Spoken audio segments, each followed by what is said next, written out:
Hey, yo, it's me, Pops Fan Marmalade, and you're watching the Comics-Related Madness Network. Huh? So come get some. CromCon. CromCon.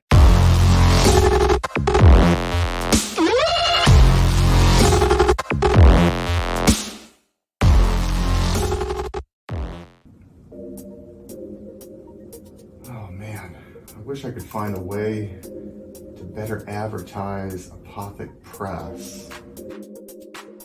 Just back it already. Whoa, Crom, what are you doing here? What's this? The Madness Roku Network. Sponsorship. 1 month of playing your 30-second ad on the network 3 times a day? Oh my gosh, for $20? And you can't beat that. Just back it already. All right, Crom, I'm doing it.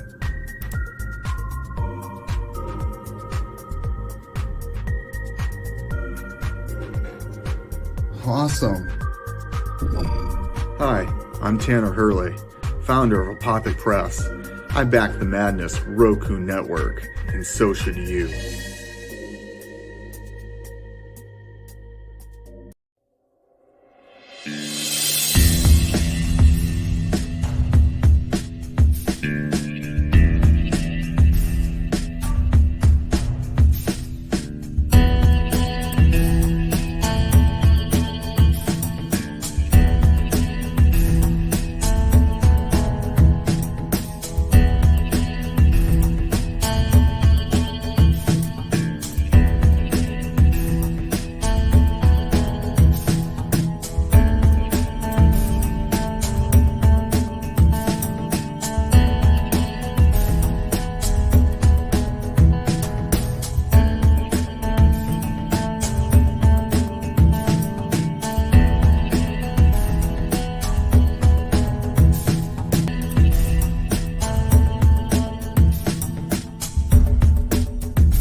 Fairview's coffee has mysteriously gone missing.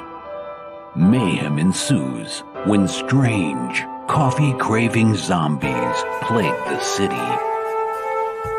Detective Mickey Potatoes, an overworked public servant, uncovers why ordinary citizens are losing their minds and how to stop the coffee apocalypse. But it involves the mafia.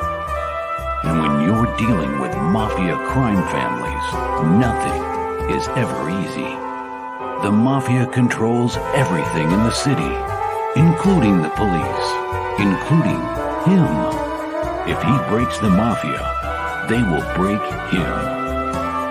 So, the city is without coffee. The city is burning before his very eyes, but he's powerless. Detective Potatoes has the power to stop the coffee apocalypse, but if he does, he could lose everything.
Richness Comic Network and comic-related madness proudly presents Monday Madness, featuring Pops and the Richness, and indie creators from around the world.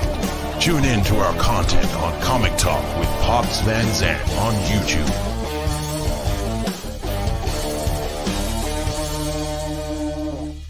I'm looking for a man who You have found one.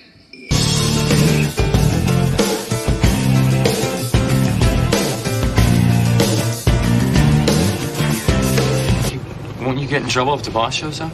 Oh no, is the boss here? Hey, wait, I'm the boss. Stick him up, please. Smoke, if you wish. Come on!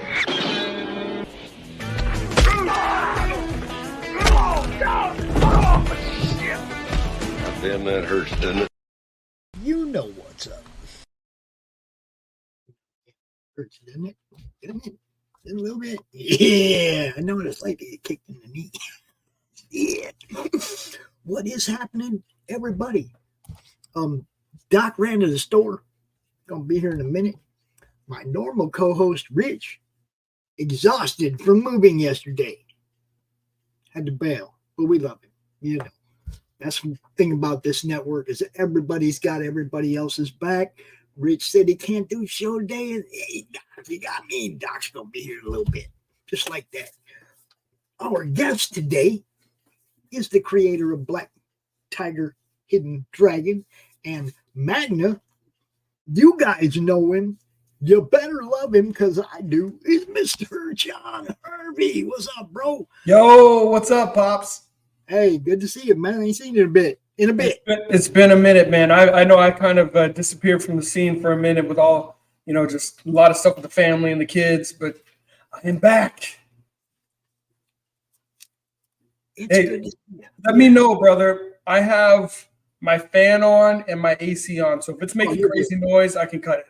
No, you're good. I can hear you just fine. Okay, perfect. Man, it's good to be back on. Dude, it's good to see you, man. And moving forward, you guys are killing it, right? Man. Number 2 looks really good. We're going to dive into that in a minute. I do want to say hi to our peeps in the chat. We got Billy Power Max. What's up? My sketchbook. You guys know Dawn. Look, if you don't know who Dawn is like Mrs. Lynx. All right. Better ask somebody. In the madness, send her your links. She'll add her to her little list. She always drops links during the show. She's, you guys know she's like Mo Big. She's like Past Master Dan. She's always in there dropping links like Eric Hupples. You guys know what's up. You got to have that. Going on in the chat the whole show because promotion is our gig. Pops knows. I mean, it's part of what amazes me is the ecosystem. You know what I mean? It's like, the chat is so important. The shows are so important. If you have shows with no chat or content with no shows, it doesn't work. You need to have it all. Yep. And let me just edit that chat real quick. That banner real quick. As we welcome. Yes, John Hervey. That's who we welcome. It didn't have your name on there. There we go. There he is.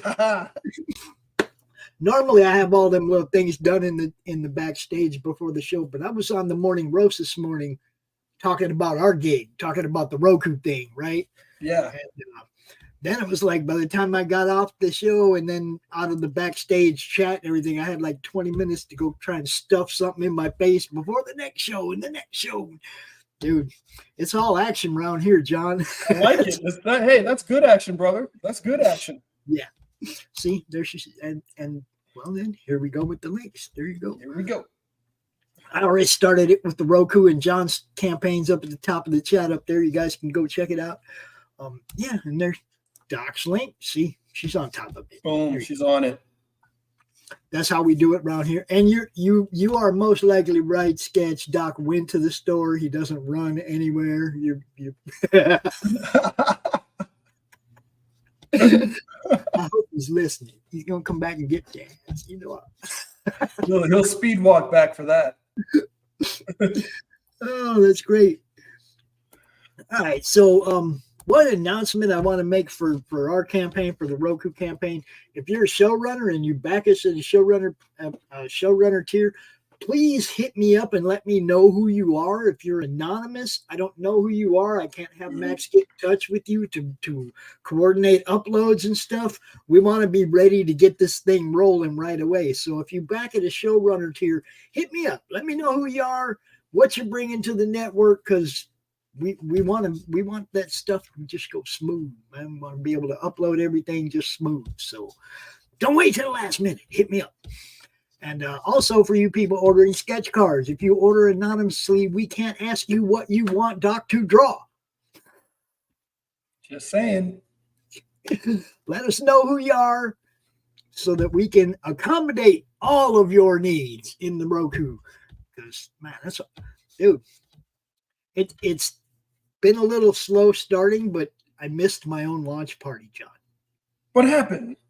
Dude, a tree took the power line out like 30 minutes before the show. Oh, you got to be joking me. No, I wasn't. And it's like it had all been scheduled and planned and guests and all everything. And I was just like, Doc and Lori and everybody just went ahead and did it. Ooh, I must sneeze. Ooh. Yeah. Oh, that was. You can't do anything. Acts of God. If a tree falls on your lines, you just can't do a lot about that. I missed my own launch party though. But my people, being the people they are, they backed it up. They went ahead and they did the launch party anyway, Doc and Lori and everybody.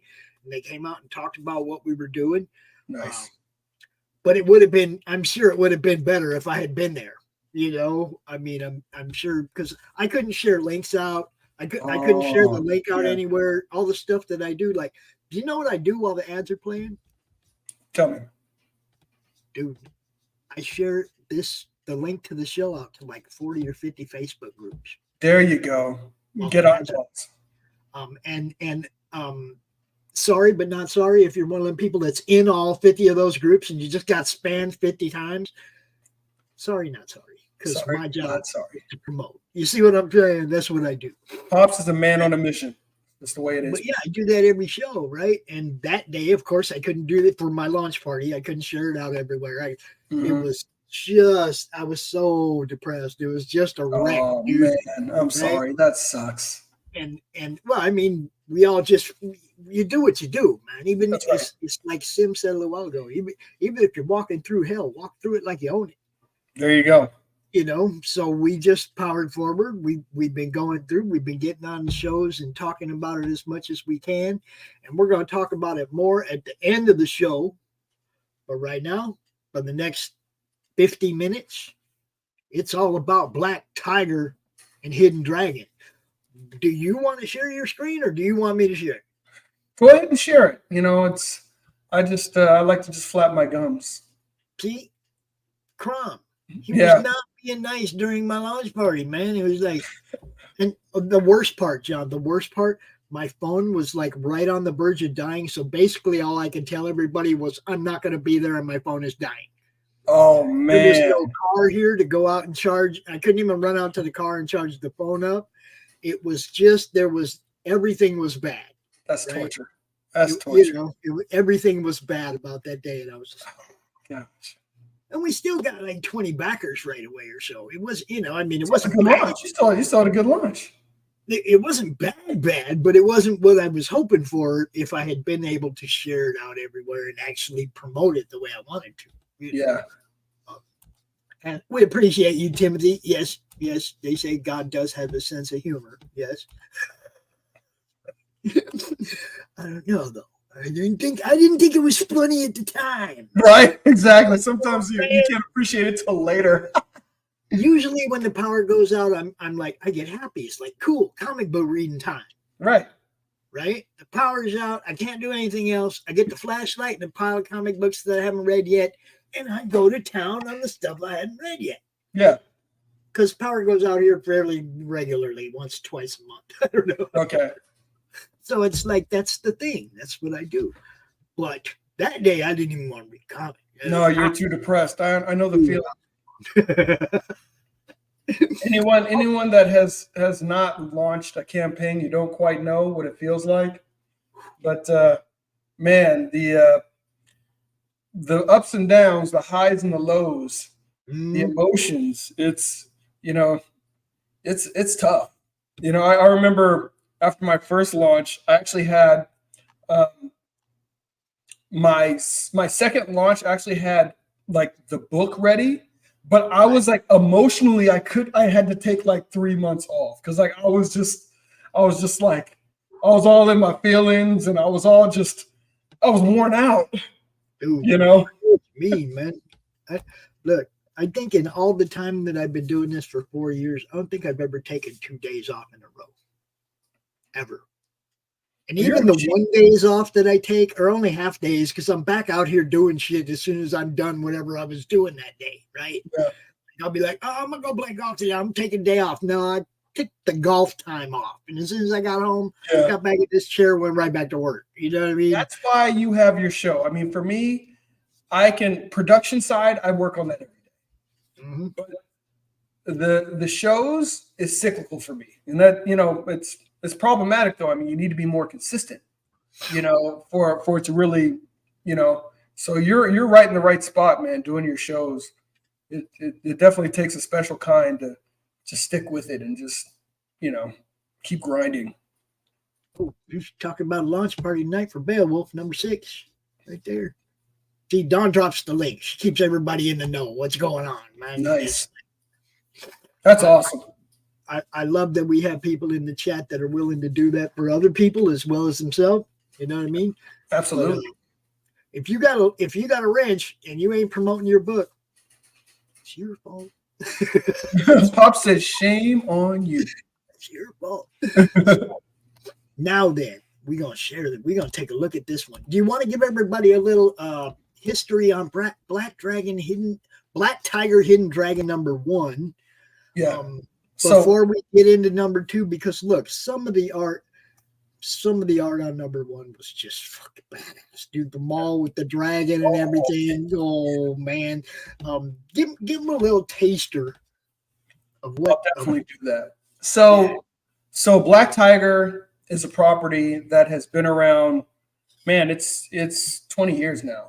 So Rod and I, we've been working together for a long time. We're working together starting back in the days when the way I got in contact with him was digital webbing, which was a forum. So, I mean, this was, there was no DeviantArt. There was nothing like that in existence. I mean, it's like getting in contact with folks was like speed dating. You put up an ad on the forum and then somebody's like, oh, you sound cute. Let me know, So they're just like, I gave a little pitch of my project. A couple guys got back at me. One of the guys started doing some work. And then he's like, I think I got somebody else that's better suited for this. And he kicked me over to his buddy Rod. And he and I, we've been working together ever since. So we started off making books. And I know I'm giving you way too much history here. But you're doing fine. We got an hour, bro. We started off making. Yeah. Talk. Let it roll. We started off making books. So we first published in 2005. So This was to the direct market. This was the comic shop. So this is back in the day when you had to, get your ad in the Diamond previews. And none of y'all ever seen, bro, golly, you had to go with the duopoly, the oligopoly. If you consider Diamond, DC, and Marvel. But basically it's a book that's like this thick every month. Mm-hmm. The whole first half plus of the book, 3/4 of the book, Marvel, DC, then you get into Dark Horse, and you got Image. And, at the time they had like CrossGen. And you got this little bit at the end where, look, I got friends that own comic stores, and I encourage people to like put retail tiers on their campaign, because I do talk to people that own comic stores. And yeah, you might not get 50 comic store owners hitting your campaign up, but if you sell one, you got some books on the shelf, right? Absolutely. So it doesn't cost you anything but 10 minutes to add that tier to your campaign. You make a decent price point so the comic store can make money. And people like me see your campaign, see you got a retail tier. We tell Johnny, we tell Fergal, we tell these guys we know that have comic stores that they can go look here. You see what I'm saying? But you got to have it there first. We can't promote it if it ain't there. So, I'm gonna add a retail too. Then I mean, I'm just saying we can't tell these guys about it. One of the guys in our game stream on Friday owns a comic store. Oh, nice. Okay. He's looking at our stuff all the time. He's part of the madness. You see what I'm saying? So we have those in the madness. We have people that own comic stores that like indie comics. Yeah. Oh, I mean, I get it. A lot of comic stores don't want to take a chance on an untried and untested product. But a lot of comic store owners know what their fans like and will know whether or not your book is something their customers will buy. Right. Okay. Absolutely. But also the fans have to help that too. Okay. You see this book and you want this book, but you don't want to have to pay to have it shipped. And you carry your ass down to the comic book store and you tell dude, hey man, order some of these. There you go. So that he pays for the shipping and you can just buy it and take it home. Right. Exactly. The fans you have to let the comic store owners know that you'll buy this product before they're going to just put it on their shelves. It's a risk for them. Let them know it won't be a risk. They'll buy the stuff. Right. That's a big deal because, I mean, comic stores, that's one thing that's never been fair about that model is comic stores have always borne all the risk. So like once the books are solicited and Diamond ships them out, it's not like consignment. So it's like if it's on consignment, then people are like, you know what, I'll take a flyer on this. This looks cool, but if it doesn't move, I can send it back. No, comic shops, they eat it. If they buy it, they eat it. So if people don't come and don't pick it up, then they're just like, I can't do this. I can't do this indie stuff. Mm-hmm. And that's why you see all these dollar bins with all these books in them that ain't even but 2 or 3 years old. Yeah. Because they can't keep it in their shop. They bought all these books they didn't sell. Now they're just trying to get them out the shop because they're taking up space. They got to liquidate it. They may be taking a loss on it, but they got to get something off of it. Right. So, now in Johnny's case, I asked him point blank. I said, Johnny, you get that Diamond book every month? He's like, yeah. I said, you look at every page? He said, hell no. It's too much. It's too big. You don't got time for all that. Let him know your book is there. If your book is in Diamond and you're an independent creator, call your local comic stores and tell them what page it's on. That's right. Let them know where to find it in the Diamond book. It's all work, guys. The work doesn't end when the project ends. The promotion, the sales, the recruiting people to help you sell. That's all work, man. Absolutely. It's a different job, but you have to do it. I mean, it's like you have to produce a good book to start with, but you need to market and really get the word out there on your book. However you're doing it, whether you're doing it through crowdfunding, you can't just build it and think they're going to come. You got to come on the madness. You got to come on different shows. You need to do some things yourself. It's all part of the ecosystem. If you just build it and think they're going to come, I mean, if you're a 20-year vet in the industry who's been doing this for 20 years, then you can build it and they'll come. But if people don't know you from Adam, you got to get your name and your face out there. That's right. And that's pretty much what all I've focused on for 4 years now is making sure that people have a place to get seen. We've leveled up, we're getting ready to level up again. But the basis is people finding your content, people finding everybody's stuff and having a place to go where they know they're going to be entertained with good shows and be shown great products. That's it. That's what our network is all about. Now, I kind of interrupted you on the book one because we got into the comic store thing, but give everybody the synopsis of book one, and then we will start rolling through this one. So the very first book was Legacy of Fury. That's a 172-page comic. So Hidden Dragon is actually the second story arc. So if you get book one, which is Black Tiger, Legacy of Fury, you're going to get 172 pages of comic. You're basically that's the initial jumping on point for this story arc, along with a really fun story of basically the passing down of a power from one generation to the next, from a father, then goes to a son, then to his sibling, Jin. You really get the dynamics of generational dynamics. You get cultural dynamics that are fun to play with. And then you get a lot of awesome martial arts. a lot of kung fu, and Legacy of Fury is also it's also very much a street, like a gangland story. So there's very much kind of the element. You've got, the mafioso in there. You've got the Chinese triad, and then you've got these metahumans, which are kind of like their own gang. So, reminiscent of the Morlocks, definitely my ode to the Morlocks. And you have all these elements in one city, and Black Tiger was really the linchpin that was holding all this together. And then when the prior Black Tiger dies, that's when everything just kind of goes to hell in a handbasket. So where we are now in Hidden Dragon is Jin Fong. She's an assistant district attorney. She has now taken on the mantle of the Black Tiger.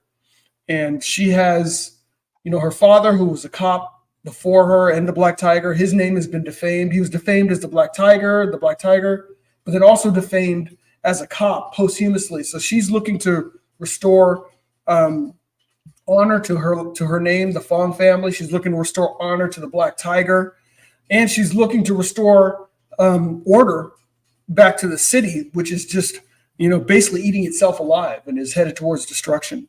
So a lot of fun elements in this. If you pick up Hidden Dragon Volume 1, you can pick it up from there. I mean, the story arcs are written in a way where if you pick up Legacy of Fury, you're hopping on kind of right from the get-go. That story arc completes itself and then hops into Hidden Dragon. I wanted to make sure that if somebody wants to give it a go, just wants to give this story arc a taste, you can pick up Hidden Dragon, and it's written in a way where you can just get up and go. And you can enjoy the story arc of Jin starting off as the new Black Tiger. There's a lot of groundwork that's laid in the first book, which is 88 pages, and there's a lot of payoff in this second volume. So a lot of the characters that were... Oh, go ahead, Pop. Sorry. I can talk. I know. I was going to say, all right. So that's kind of where we go from 1 into 2. And before we jump into 2, let me do my thing and bring in my partner. So just sit right down, relax, open your ears real wide and say, give it to me straight, doctor, I can take it.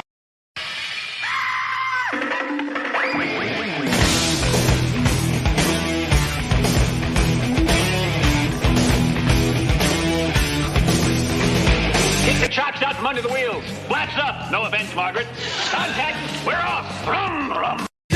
Doctor, give me the news. I got a bad case of loving you. Oh, what heights will hit. On with the show. This is it. Bothered by occasional hemorrhoidal bleeding?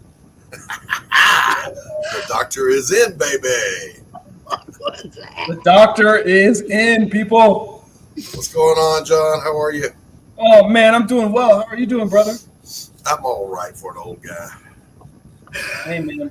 I was sitting backstage checking out Black Tiger, Hidden Dragon. Oh, nice. Nice, so man. Let's keep it rolling here. Yeah. Sketchbook, Don, good to see you, as always. Appreciate you, Sketchbook. Oh, there you go, right there. Appreciate you. You'll enjoy it. So Volume 1 starts off the new story arc with Jin as the Black Tiger, and then moving forward to Volume 2, I mean, it is wall-to-wall action. It is, Black Tiger finds herself in the midst of a game of death with one set of characters called the Five Fingers of Death, who were introduced at the beginning of Volume 1. So basically they are, and this is very much kind of the Enter the Dragon-y kind of feel. You've got a pugilist, a master pugilist. You've got an Escrimador, who's a Filipino stick fighter. You've got a shinobi. You've got an African wrestler. And you have basically a Chinese martial artist, kind of like 36 chambers, can kind of pressure points. So these are 5 of the deadliest guys on the planet. And they act as the right hand of basically a villain that you're starting to get more visibility to in the story. So you finally get to see Black Tiger going up against the Five Fingers of Death. You see Black Tiger going up against Onryu, who I love the name because it means revengeful ghost. You got to love Japanese translations in English. Yeah, man. The revengeful ghost. And then she also is pitted up against the Metahuman Activity Division, which is basically a division of the police force, but they got privatized. So they received private funding so that they could fight against metahumans. And of course, with the private funding, there's a lot of other things they end up doing which they have no business doing. But that's part of the fun of the story. So she's going up against, basically, cops that have anti-metahuman gear. She's going up against the Five Fingers of Death. She's going up against Onryu. And this whole time, she's headed down the path of figuring out who killed her father, who was the prior Black Tiger, what their end game is, and why they defamed him, and they've defamed the name of the Black Tiger, and trying to restore honor to the name of the Black Tiger. And in the process of that, you get to go on a little bit of a journey. You journey into feudal Japan, so you can see a little bit of the history of the Black Tiger. You journey into ancient Mayan culture, because the Quetzalcoatl is, of course, a serpent.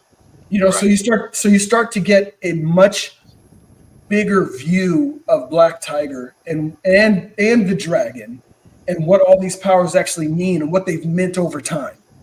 And you get to discover, she discovers, because she doesn't have a mentor. So basically, as it's being revealed to her, it's also being revealed to you as the reader. I want everybody to know John Hervey is the easiest interview you will ever have. Because I read my mouth. And he's going to cover it all from beginning to end, no doubt. I love it. Pops knows I will flap my gums. Yeah, let me get in here and play the video real quick before there's no reason to. Say what, Doc? I was saying, let him flap, man. I'm enjoying this. Oh, yeah, I just want to play the video now real quick. And then flap on, brother. All right, come on. Yeah, and we're just going to roll, right? All right, here we go.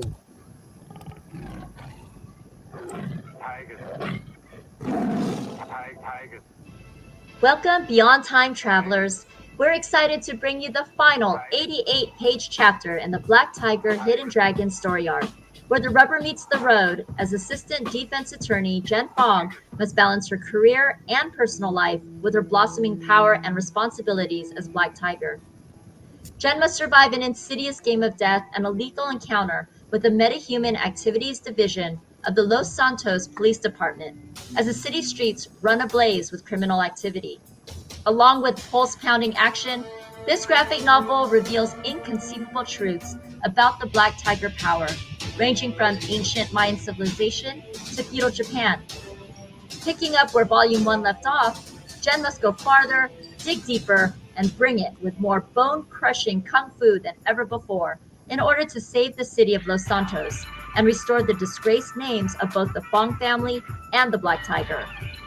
For those of you who are new to Black Tiger, this campaign is a great jumping on point, as it contains nearly 350 pages of comic book awesomeness with 2 complete 6-issue Black Tiger story arcs, Legacy of Fury and Hidden Dragon. Start at the beginning with the 172-page epic Black Tiger Legacy of Fury, in which Pak Fong, the prior Black Tiger, has a strained relationship with his children. His daughter Jen is as straight as an arrow assistant DA, whom Pak has inadvertently lost in the shuffle as he focuses his attention on his prodigal son Eric. Unbeknownst to Jen, Eric is the heir to the Black Tiger power and an enforcer in the Red Dragon Triad, the most brutal gang in Chinatown. When an assassin's bullet ends Pak's life and grants the power to Eric, the family is shattered. Pak's web of secrets drives brother and sister onto separate journeys that collide as the fate of the city and the mantle of the Black Tiger hangs in the balance. All production is 100% complete as we continue our mission to bring you the very best in comic book entertainment. Join us for boundless imagination. Most excellent. Dude, that is so badass. Thank you, Doc. Thank you. Wow, I am blown away. Now, John. Yes, sir. Are you the writer and artist? I am the writer. If I was the artist, no one would buy the book. I love art, So I mean, when I script, I script things out fully, So I'll provide thumbnails. I like to break out the panels, but the reason being is don't get me wrong. Most of these panels aren't the way that I originally conceived them. Like I'll give them to the artist, but it gives the artist a vision for what I'm trying to do. And then almost like a cinematographer, the artist could be like, that's not a good idea. Or, hey, I see what you're doing. I got a better way of doing it. Right. And then it just, for me, I feel like if I can fully, portray what it is I'm trying to do, then the artist can say like, hey, I know how to make that even look cooler. Yeah. Well, tell us about your art team. So Rod Looper, go ahead, Pops. Doc, you see who this is right here, right? Do I see what? Where? Right here. Who did this cover? The top right here. No, I can't read it. It's too small. Okay. For me. This is Irene, bro. Is that Irene? That's is that Rainey. That's Rainey. You can't go wrong with Rainey. Oh, she killed it on this cover, man. This is awesome. But Rod Looper, is that his name? Looper. Like wolf. Rod Looper, right? Yeah. Get it right. Get it right, Pops. So you got it. You got it, Pops. Rod Looper. Yeah. I mean, that's his regular artist, his A cover and interior artist. Mm-hmm. Yeah, I was going to say the interiors are amazing, man. Those are dynamic panels. They are beautifully composed and executed. That's damn near flawless. This is leveling up, but the first book was freaking amazing too, Doc. There's a scene in a mall in the first book where a dragon like just blows up out of the ground right in the mall, and all the different levels of the mall, the people are freaking out. You can see them all around the like promenade. Dude, it's just an amazing fucking page, right? Rod's and I'll tell you, Doc, the thing that was with that page. So when I scripted that page, I actually scripted that page as 5 panels because there's so many different things I wanted to show. I wanted to show the dragon coming up from the ground up. I wanted to show, people like the dragon going up, and people are literally on the dragon. So I have all these things I wanted to show, and Rod was like, you know what, Yahtzee, I can do this all in one splash page. And he did it all in one image. So people are just like, oh man, that's a great image. I'm like, yeah, that was Rod. But I had all these different things that I wanted to show, but I was going to do it in like 5 images, and he did it all in one, dude. It was, it's an amazing piece of art. Still to this day, whenever I see John, that's the piece of art that flies in my mind, and he's not even an artist. That's my shirt. You know what I mean? That's the shirt. Yeah. Wow. Yeah. And it's down there in the campaign too. So when we scroll down, I mean, that page, like Pop said, literally became synonymous with the property. Nice. Like I said, John didn't even draw it, but every time I see his name or anything, that's the first thing that pops in my head is that dragon popping out the ground, right? Yeah. Pete, what's up, Pete? Hey, Pete. Got a little Vasquez action going on in the chat. How you doing? So we go through, man, this is just all good. Man, I appreciate it. I mean, at the end of the day, all of us as lovers of comics, I mean, it's like, it's like every book we've looked to put our best foot forward, of course. But I feel like the community in general is just leveling up and leveling up. So it's like you have to not just outdo yourself, but it's a healthy competition. But we also like, man, there's all these other hot books out there. We got to give people a reason to say, like, you know what, I'm for sure going to pick this book up. I'm not going to miss this book. So we really work, I mean, along with really tailoring the story.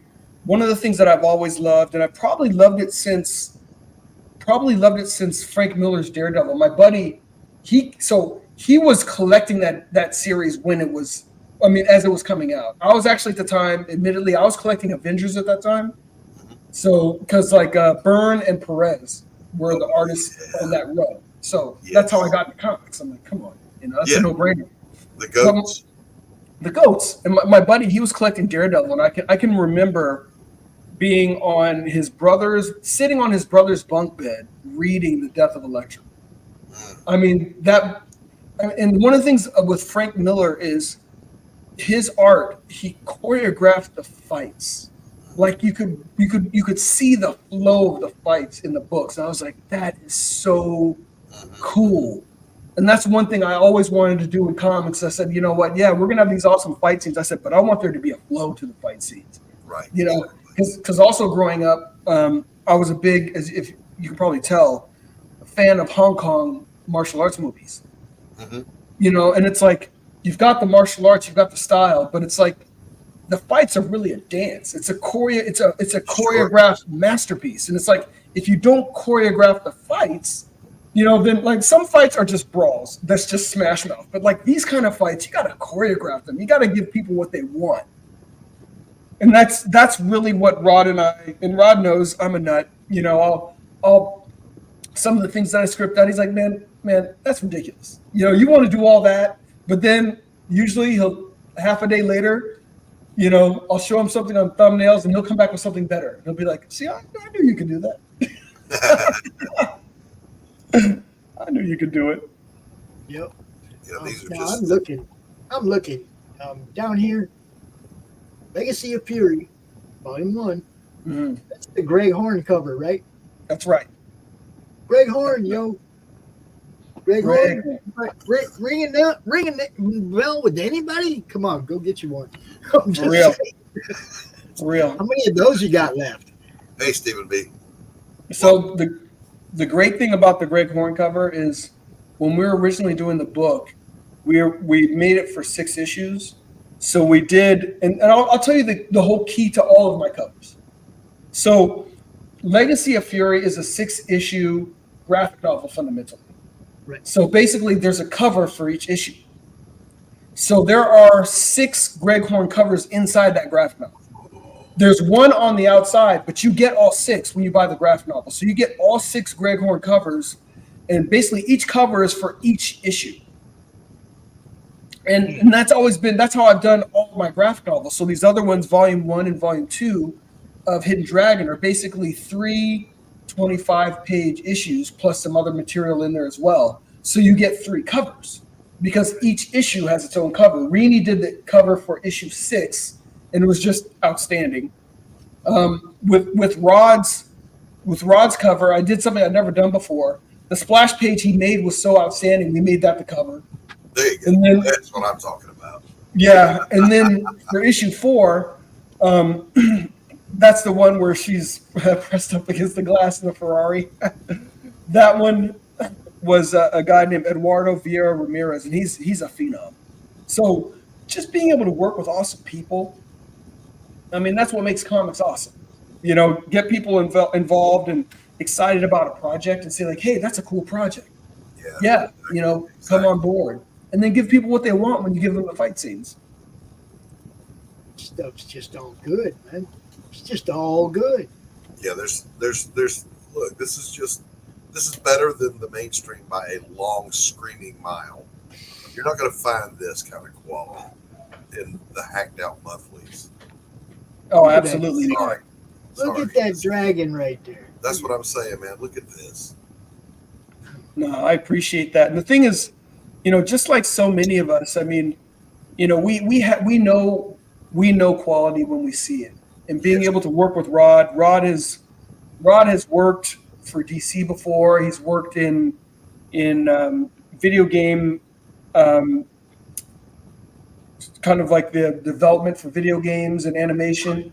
So I mean, he understands the craft, but more importantly, I think he understands the need for this creative movement that we have. You know, he understands the need for the independent scene as it is. Yeah. You know, and he understands that, like, you know, we put out books. If you're lucky, you're putting out one a year. Probably not that. So when you're putting out a book, you got to make every page a masterpiece. You got to make you can't cash it in on anything. And on top of that, people are paying a premium because they're fundamentally helping you get to the finish line on your books. Everything has to be a flipping opus. Everything. You can't cash it in on anything. Yeah, there's no pulling your punches. This is the main event. No, everything's got to be a bolo. Every page you got to want people to say like. Yep. Oh, that's a great shot too, over the shoulder and driving a car. I love that kind of shot, man. That's the subtle kind of stuff that separates the boys from the men. I'm just saying. Absolutely. Or the Rainies from the little girls. Yeah, that's putting them on the glass there, Pops. You're muted though. We can't hear you. Is that like butt cheeks up against the window there? Absolutely. Oh, is it? That's velocity, man. Okay. That car is moving. She's pressed up against the glass. I got you. You know, telling you, gotta give the people what they want, Pops. So yeah, so that was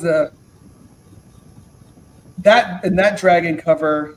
That was the volume 1. That's the volume 1 cover. And the thing is, there's also, and I should have put it on there. There's also the back to that is the back shot. So her from behind in that exact same pose. And then you see that the 5 fingers of death are dropping down from in front of her. So she's got the dragon behind her and she's got the 5 fingers of death in front of her. So I was really happy with that painted cover. The guy Artisita, his name is Charles. He is the one that also painted the Rini line art. Because when Rini did that cover, I was like, this has to be, we're going all out on this cover. Beautiful. Hey Q, what's up, buddy? And Pops, you're muted, just so you know. Oh, he knows. Okay, Pops is talking to himself. That's fair. I do that too. Go ahead and, you want to go ahead and introduce your whole team here real quick? Absolutely. So, I'm the writer creator. Just quick on me. I was first published in '95, working for Motown Animation, Motown Machine Works. That was the first time I was actually published as a writer. Their books were distributed through Image. Rod Looper, I was telling you about Rod. He's a phenom. You see all his line work, and the great thing is, if you get all this Black Tiger stuff, almost 350 pages of book, you're getting his line work. Yeah, man, I want to meet this guy. You know what? We got to have him on the Madness. We got to have him out here. Yeah, we absolutely got to have him on the Madness. I'm a fan. All right, you let him know that this old man who has seen it all looked at his work and went, "Holy shit!"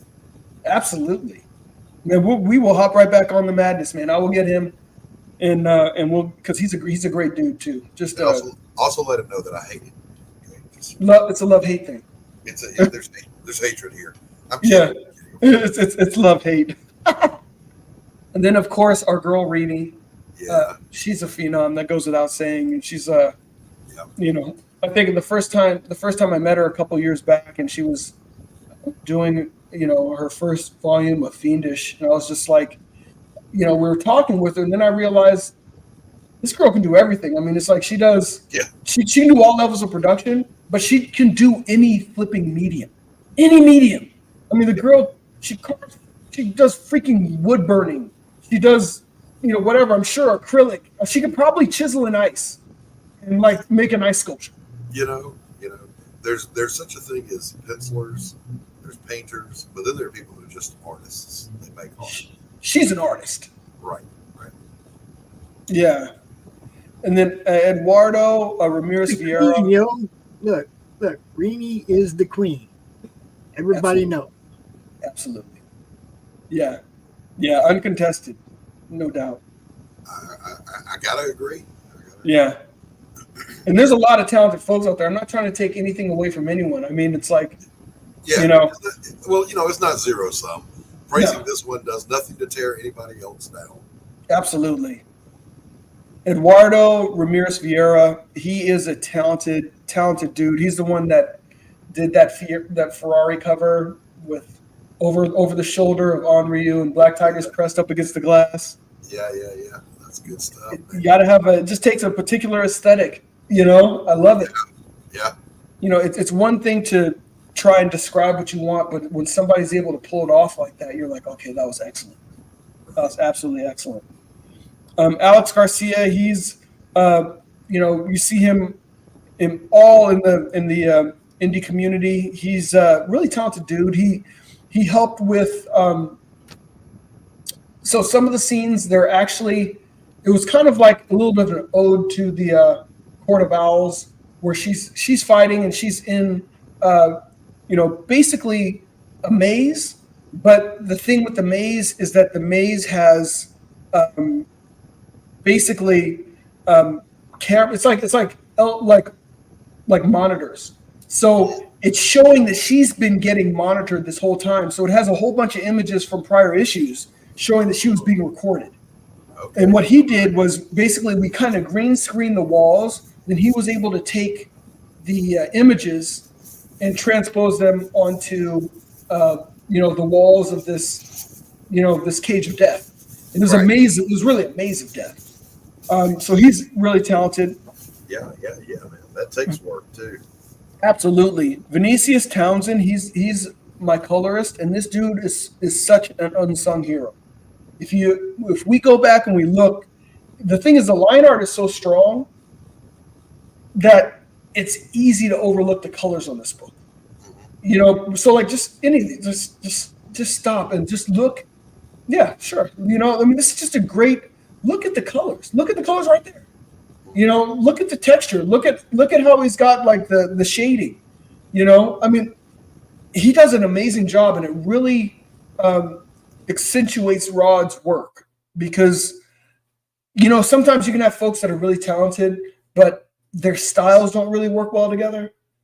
His colors on top of Rod's line work. It's like his colors here. He's the one that really did all the blurring. On right there with the cars. I'm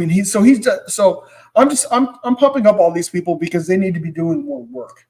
He gets good work and he does work with like Dynamite and stuff, but it's good for him to get more work in the indie scene. I guess Dynamite is indie, but not like us. We're a different breed. And then go ahead. Dynamite's Vampirella, yes. Yeah. But some of it's, Yeah, so, some of it is kind of tired. And they got some great properties, just got to do them right. Red Sonja. Yeah. That is the problem.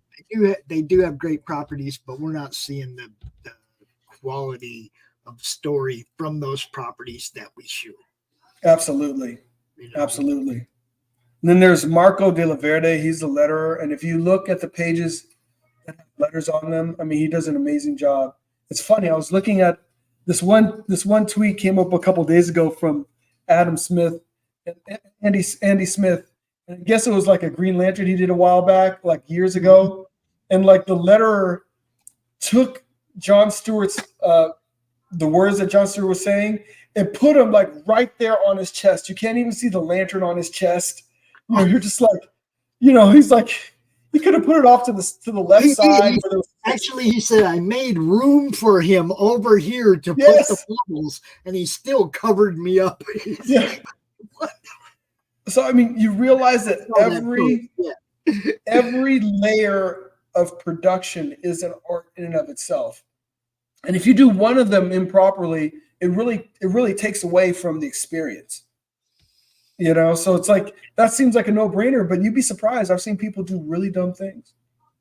And then there's the real boss of the whole show, my wife. She's the editor. She's a teacher by trade, so she keeps me in check. Homonyms are my mortal enemy. If a word has two ways of spelling it, I'm always going to spell it the wrong way. It's just how I roll. And grammar is like parlay for me. I'll use I'll use some, probably either I use too much punctuation or not enough. So that's not past tense. That's present and future as well. Has a great team to work with. Appreciate that, Don. Thank you very much. Yes. No, great people, and that's one of the things I love about comics. It's, you're coming together and you're making something that's bigger than anybody. If any one person had done this, it would only be a fraction of what it is. And that's when you come together and you form Voltron. The thing that blows me away is the people that can actually do all of it, right? People like Glenn Fleming, people like Irene. People that can do the whole show. And man, that blows me away that they put that much time and effort into learning every aspect of the production. Yeah. Learning it, not just knowing what it is, learning how to use them all, how to manipulate them all and make them all look good. Do you know the flicker rule, John? What's that? If you're a letterer, like most lettering is done, it has to be pretty much done in capital letters in comics. That's pretty much the way they do it, right? But there's certain words you can't do that way because bleed. You have to check your font because you don't want flicker to turn into fucker. There you go. I'm just saying, there's certain things as a letterer that you have to look for. That I saw a book that had that word in it like 4 times in the first 5 pages. Really? Yeah, it was like, it's not a fucker alike. It's like, but that's the way it read, right? And it was like, man, now as a letterer, you really have to check your font because you do not want letter bleed, That's right. So good letterers when you never see that kind of bleeding over. That's right. So I mean, like there's Eric Weathers, there's some great letters. Oh my goodness. That don't make those kind of mistakes. The only time you really see that is in somebody who's learning to letter and they don't know. That could happen, and they don't realize that fonts bleed, but they do. But they do. If that font's too close together, those letters are gonna bleed. That's right. So all of a sudden they merge. You don't have flicker anymore. Yeah, it was crazy. Like I said, it was like 4 times in the first 5 pages. It was like, and that just takes you out of the story. Oh well, there was other things that were bad too. It was a high fantasy with Detroit ghetto discourse. Guys were talking like they were from the ghetto, but it was a high fantasy book. Oh please! And it was like these guys didn't get transplanted there from Detroit. This is where they were born. Does everybody there talk like they were born from Detroit? You know what I mean? It was like, I didn't get it. Yeah. Oh my goodness. It was crazy. Oh, Doc's having tech issues now, trying to get back in. He will be back, though. I promise. I think Doc's clawing his way back in right now. There he is. He's back. Mm-hmm. You're muted, Doc. I will not be defeated, Crom.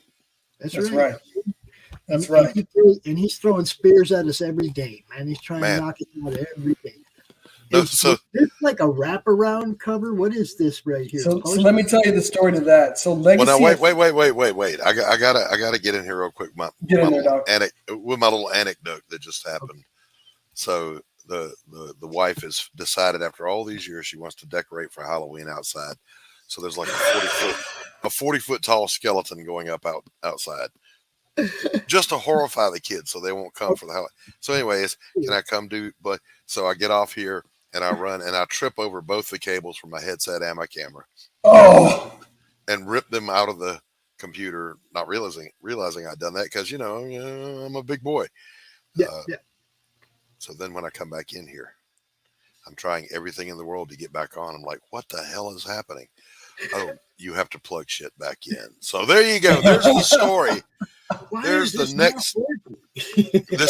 That's the plot to my next book right there, baby. Plug it in. Attack of the 40-foot skeleton. See, you've already got your plot points. I'm down, man. I'm down. I'm ready. You're ready to go. I'm ready. All right. Sorry to interrupt with the drama, but that's what I get paid for. You're fine. You just gave me a reason to pull something up and show it to you, Doc. That's what I get paid for, folks, is the buffoonery. It's what I'm here for. It's what I do. So the other day, I went to one of my favorite stores. Let's see. I got to send this to an account that I can use. It's horrible. Uh-oh. Okay. I'm just trying to send this to me. Is that okay? Can I do that?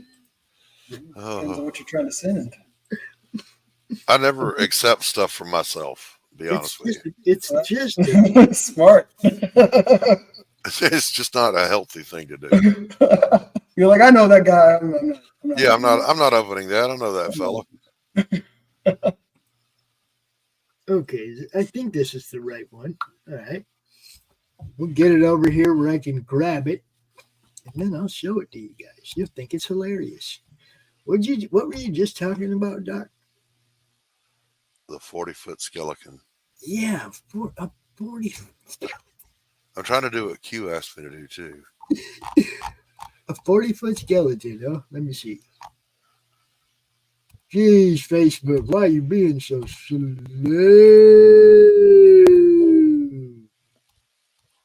Oh, no, it's what Don said. It's making me really work hard to get this to I can show it to you, but yeah, it is. I went to my favorite store the other day. Yeah, it's basically that, but he's not wearing a jersey. Oh, that's a good one. That's from our boys at Harbor Farms. Love you guys. Thanks. Nice. Harbor Farms is the local dispensary. Okay, I got you, Don. I will check that out. Yes, Don did share your link very first, Doc. Yes, and I appreciate it very much, very much. Yeah, I'm rapidly closing on finished with a damn dirty thing, and I think I'm going to launch the campaign as soon as we mail out the first pariah. So. Nice. All right, so what's the story with this big old giant piece of art right here, brother? So this was a wraparound cover when we first did Legacy of Fury. It was the first campaign I'd done, and I foolishly decided I was going to make a hardcover with a wraparound. So there are a few people like, actually that's the one thing that Eric the Guapo keeps wanting me to bring back. And it is just not a financially viable option. It was beautiful. I mean, I kept the copy for myself, of course, but it's like had this great. So this is the full wraparound cover, right? For the hardcover graphic novel. Dude. So I got to use that picture for something. Dude, I mean, that's amazing. That wasn't one of my smarter fiscal choices. Yeah, that was just a nerd choice. I was like, I want to make this. Afterwards, my wife was just like, listen, if you're gonna keep doing stuff like this, you're about to have a very short career doing this. He's like, I'm not gonna be signing off on this nonsense. That's funny. Yeah. I was like, listen, that's just for people, that's just for the collector. She's like, if you wanted to do that for yourself, you could have just made one, but we ended up making like 20 of them. I'm like, sorry, babe. And we lost money on each and every one of them. I'm like, yeah, that's the cost of doing business. That's right. That's just, you consider that an occupational hazard. Exactly. That's what happens when you have a fanboy. Hey, I got a great idea. Let's do this. Okay, now what you do is you get Rod and everybody to sign them. And you sell them as posters. Sell them as posters? We have no posters in this campaign. I'm thinking maybe for future campaigns, I'll do more like comic book size posters. The only reason is like they're really unwieldy. And you got to put them, if you want to treat them right, you got to put them in like tubes. You got to mail them in tubes. You know, there's nothing. I mean, it's like sometimes I've gotten posters and they were folded, and I'm just like, really? Yeah, they put that big old crease. He sent me like, it's like folded like a napkin. I've got like 4 creases in my poster. That's why I make tapestries. That very first poster I got from Elysian Fields had been folded in fourths, right? Yeah. It had those creases. So it had white creases where the folds were. So I went and got the proper colors and markers and colored over the creases all the way across the page, up and down. Now you can't tell. Right? It's like flattened out in the press, and I colored over all the white. But yeah, man, it was all creased. That's a lot of work, though. You figure you've already paid for the poster. Now you've got to press it and you've got to paint it. That's awesome.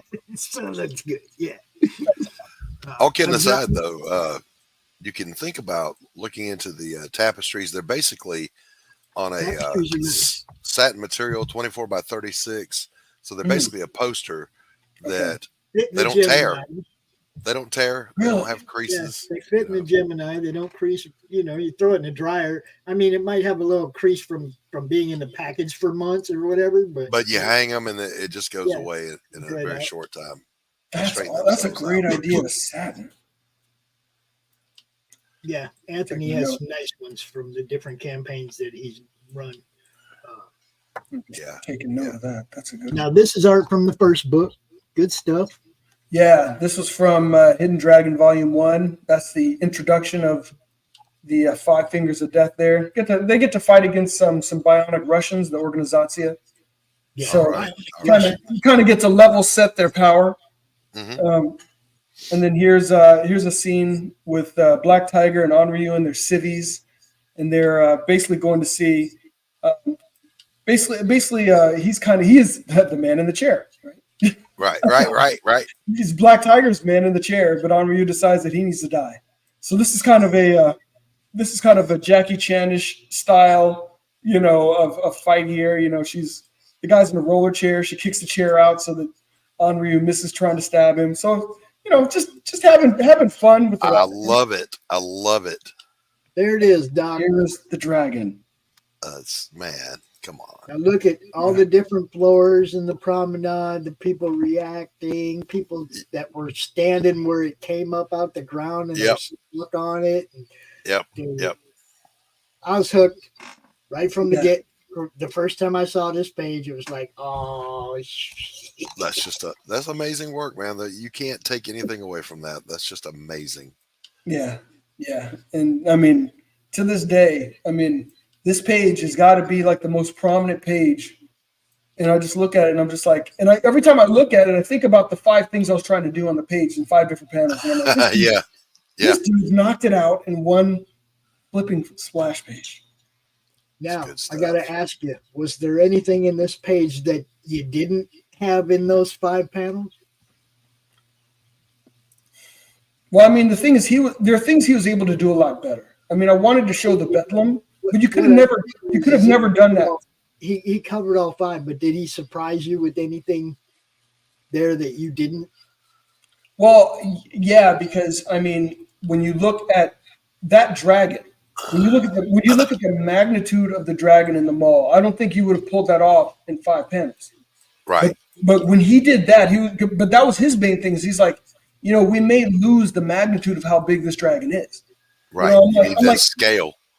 I'm like, but dude, this is like a 4-story mall. He's like, yeah, I got this. I was like, I was like, okay. That's what you want to hear. I got this. Yeah. Don't you worry. He's like, all this stuff, I got it. And I was like, okay, awesome. Yep. And he killed it. Yep. So you can get book $25, 170 some pages. You can get book 2, another 90 some pages. So 172 for the first one. This one is 88. Yeah. All in all, so 88 for volumes 1 and 2. So you'll still get a lot of comic. You'll get over 160, pages of comic between volumes 1 and volume 2. Plus another 172 pages for Legacy of Fury if you get that. So you can stay busy. Yeah, no doubt. Black Tiger. You can get this cover right here, $25. Get this cover. The Rini cover, and it is color. What happened was when I first launched the campaign, I had a line work, but I didn't have the colors yet. So then I posted it as an update once it was colored. But that is the Rini cover, fully colored. You can get this Greg Horn cover of Volume 1. Telling you, man. And he has that fish eye. He has that fish eye on that. Man, Greg Horn is. That guy, he's still next level. Yeah, next level. No doubt, man. It's just all good stuff, people. Get you some. That's all I can say is go get you some. Get you some. Go get some. Let's see.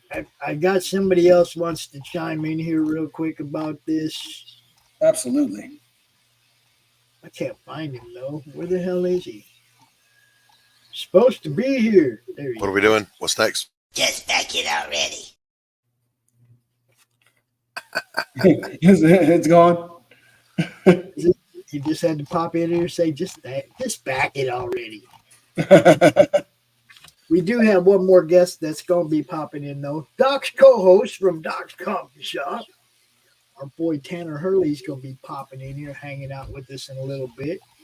And we're going to do an unboxing and talk a little bit about what he's got going on, too. Nice. Dude, this is all from book one, guys. There's amazing stuff. That's right.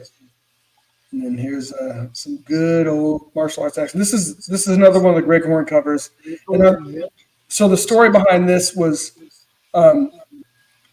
so I gave Greg for each issue. I let him have the script so he could see and he could really tailor the covers, to each one.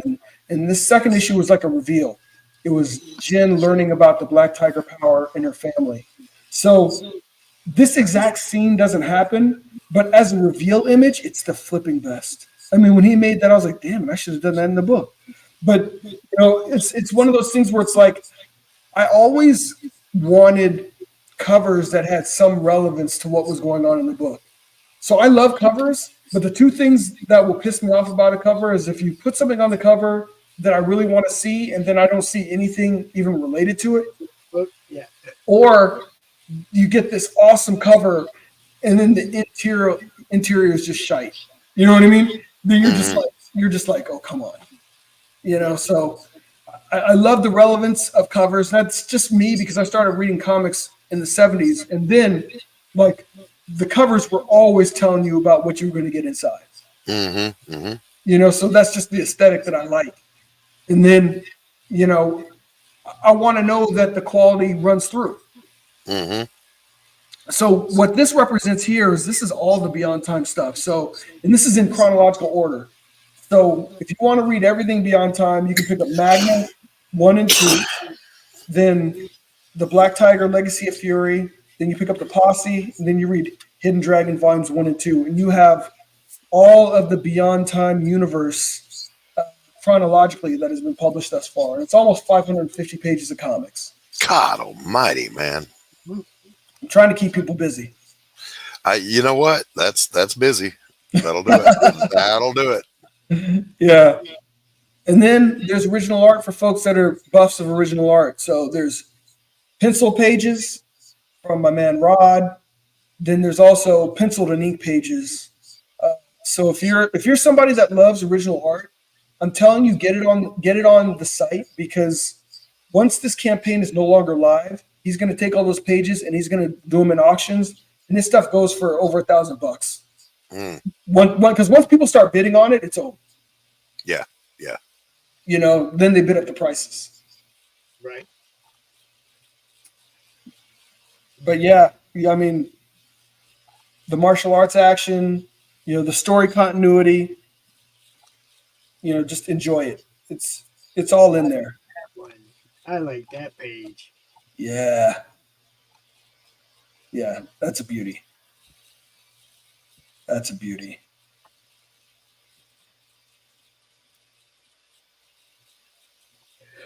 Oh, didn't see Bless that you. coming. Bless you. You're right there, Pops. Yeah, I'm good. So those were the pencils, and here's some of the ink pages that you can get a hold of. So, if you're somebody that loves original art, go ahead and scroll. I know it's a long campaign, but go ahead and scroll through and enjoy it. That one's nice too. Yeah, gotta love the Goblin Warlord and his Ronin. Rod, you're a beast, bro. If you're watching, I'm just saying. Yeah, and then you got to have the Goblin Warlock. That's just a given. So just having a ton of fun with these stories, and the beauty of comics is what are your constraints? It's really your page rates and your imagination. How did you capture that sunburned Doc look? What's up? How did you capture that sunburnt Doc look right there? You like that? It's got that old guy growl to it. You know what I mean? Looks like Yeah. Doc. Well, he's not. Not a happy camper in that image. It's So all yeah, just good stuff, man. man, I appreciate it, man. Just having fun. Telling stories that are fun, and that move. Who wants to read a comic with people just talking in a in a coffee shop? Yeah. That's complete misuse of comics. The whole point of comics is you can go anywhere. So travel. Tell wild stories. Get out there. Don't write comics for the sake of trying to make a TV show or trying to make a movie that has budget constraints. Write a comic like for what it is, which is you don't have the same constraints. We have a friend just popped in. I'm gonna have to switch studios so I can play his intro because it's just the way it is, right? Everybody. Roads? Where we're going, we don't need roads.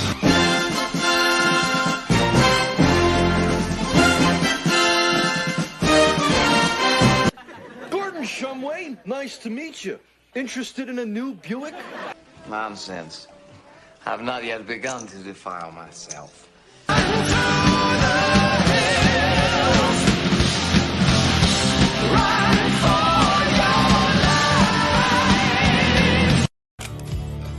I'll make you famous.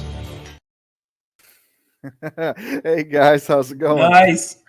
How's it going, man? Oh, Same time I did. He's still backstage. Get in here. What's up, my friend? Tanner nothing Hervey. much. John How you Hervey. doing? Hey, have you been checking this out, Tanner? I just got here, but I see something. I see something really interesting here. Oh, dude. Let me just bring you back up here to the Irene cover. Oh, snap. The Reenie cover. And we just kind of scroll down a little bit into some of this beauty. He gave you an issue. He gave you a view of the 3 different cover options, and then we get right into the interior art. So, yeah, those are the 3 different. That's Greg Horn. Volume 1, Greg Horn, and then Rod Looper, who's the interior artist, and then Eduardo Vieira, who is, see, Pops has got the arrow right where it needs to be. And, of course, Reenie. Reenie. Nice. Yeah. Very nice. This one, bro. Appreciate it. This And is then the really interior arc. And there is a lot of fighting in this book, as there should be. Because the Black Tiger's got to, she's on a mission. And this costume, so she has different versions of her costume because I figured, a woman isn't going to wear the same thing all the time. A dude, he'd have the same costume. So this is my Disco Nightwing Black Tiger suit right here. Because I always because Disco Nightwing was my favorite Nightwing suit. So I gave her the Disco Nightwing with the big collar. This is all good stuff. Yeah, and this is some metahuman mayhem. And then Black Tiger fighting the metahuman activity division. And this is for those of you that are new to Black Tiger, it'll be a lot of fun action, but the story really moves. You'll start to untangle some of the mysteries of her power, of who killed her father, and of who basically is coming after her. So you start to unravel these things, and it's just like in the stories, you start to unravel some mysteries, you start to learn some new things, but then some other things, you start, hey, what is this? More questions. It keeps you moving. Give us more answers, but give us more questions. There you go. Absolutely.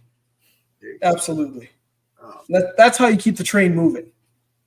So this is what I want to see, people. I want y'all to share this campaign out. Tell everybody about it, because this one should be getting way more attention. I'm just saying, this is awesome, man. I appreciate it, Pops. Come on. We all know there's levels here. Okay, this is real close to upper echelon, guys. Let's give it the credit it's due. Appreciate Tanner, that. what's this? Uh-oh. What you got there, Pops? What's this, Tanner? What is it? Oh, I don't know. What is it? We gonna find out right now. John, you're welcome to hang out while we do a little unboxing up in here. Yeah, let's unbox. Mm-hmm. Now, I need to correct myself. It is not a 40-foot tall skeleton. It's a 12-foot tall skeleton. Oh, that one at the store was about 25 foot, probably. Yeah, I looked this thing directly in its pelvis. It's huge. And were you excited? Like 40 foot. Did it excite you, bro? Well, not much excites me these days, Pops. You know better than that.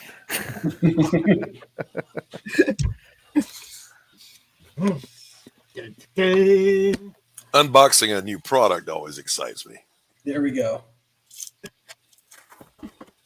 Ooh, uh-oh. Let's see what we got. All right. Now it's fitting.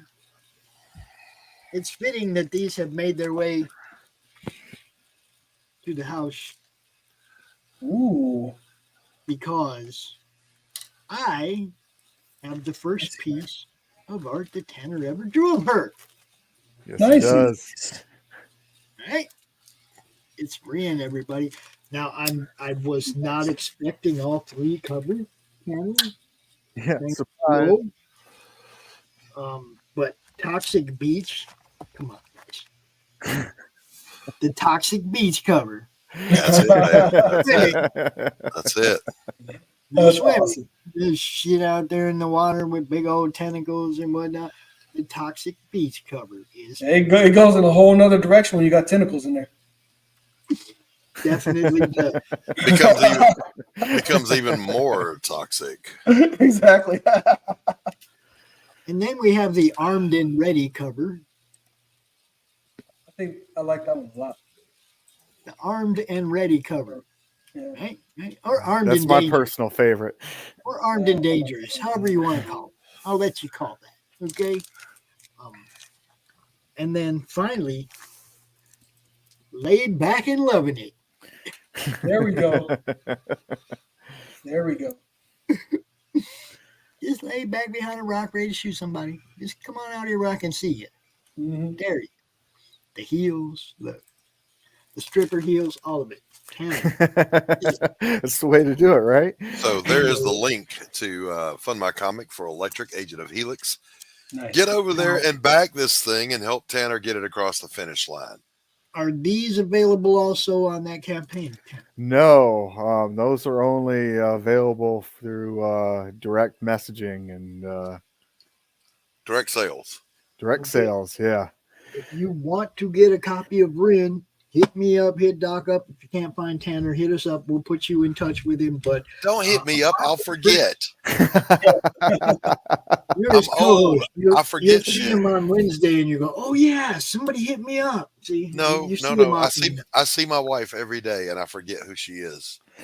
She comes in and she says, hi honey. I say, who are you? You're doing that on purpose, old man. Selective memory. Yeah, I'm old. I'm old. That's my call. I say. But John, I heard John say, back in the 70s when I was reading comics, you don't look old enough to have been reading comics in the 70s. John, are you one of us? Are you an old man? Tomorrow is my birthday. I turn 53 tomorrow. Wow! Whoa, no way. Okay, he looks like he's 25. Yeah, yeah. It must be a camera filter. Now I gotta ask, John, do we putting the black stuff in the beard, or is the beard just still black, bro? The beard is mostly black. Mostly, he says. Yeah, I mean, you just can't tell from here. You know, it looks all black. It's not all black. It just looks all black because I'm dark and I'm in shades. You know, Yeah, it's shade here. Just know that in the next 5 years, John, things will change because I was actually a black man until about 5 years ago. And then, is that how it works? And then this shit happened. Were you born a poor black child? Good callback. He is one of us. He knows the callbacks. I was born a poor black child. Look, and look what Disney did to him, Look what Disney did to him. I'm the Netflix version of myself. I love that. Just don't be the Disney Plus version of yourself. That's all you know. Oh my gosh. The sketchbook even says, "Damn man, you got good genes." No doubt, man. Yeah, so for those of you out there, if you want to wish me a happy birthday, back black time. There you go. There you go. The link is in the description. Be sure you get over and check that out. And while you're at it, head on over to Fund My Comic and give Electric Agent of Helix a little love. Mm-hmm. Look at this one. Look at this one right here. This is our boy Tanner, live up over there on Fund My Comic. Now, I was going to be wearing my new Fund My Comic Street Team shirt today, but I didn't get it in the laundry in time because I wore it the day I got it, I put that thing on the day I got it and wore it all day. So it's kind of funky. I got to wash it again before I can wear it again. Well, we can't smell you, so, go for it. Yeah, well, I can smell it, though. I can smell it. Yeah. I'm not one of them people willing to sit in my own funk, Well, if not your funk, whose? Hey, for your questions. Pushing 35. Yeah, Sketchbook used to be a white guy, and he's fading into a Mexican right before our eyes. Aging is not for the faint of heart. You don't know what. That's a damn true story. Ain't that the truth? Yeah. I used to fall down and get hurt. Now I sleep wrong and get hurt. Seriously. Don knows. Don't be breathing in too much. You might catch contact.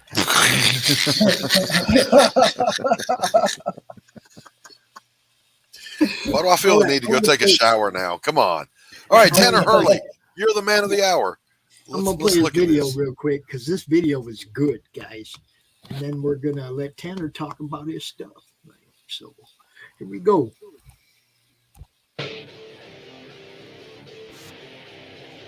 Louder. Whoa.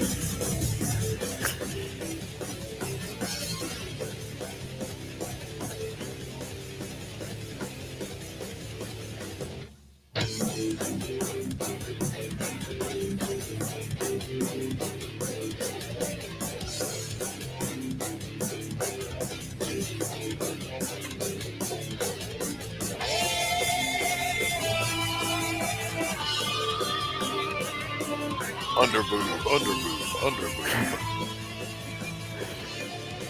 This looks great, man.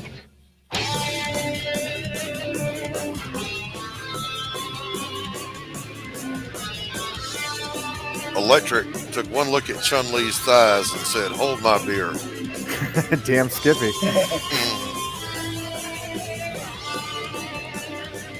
That was good. Well, that's beautiful. Underboob is underrated. Was that Bill Mouse? What, the artwork?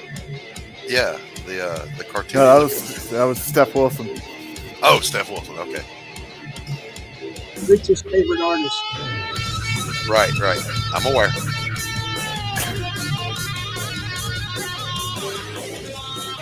Old-fashioned head-banging comics.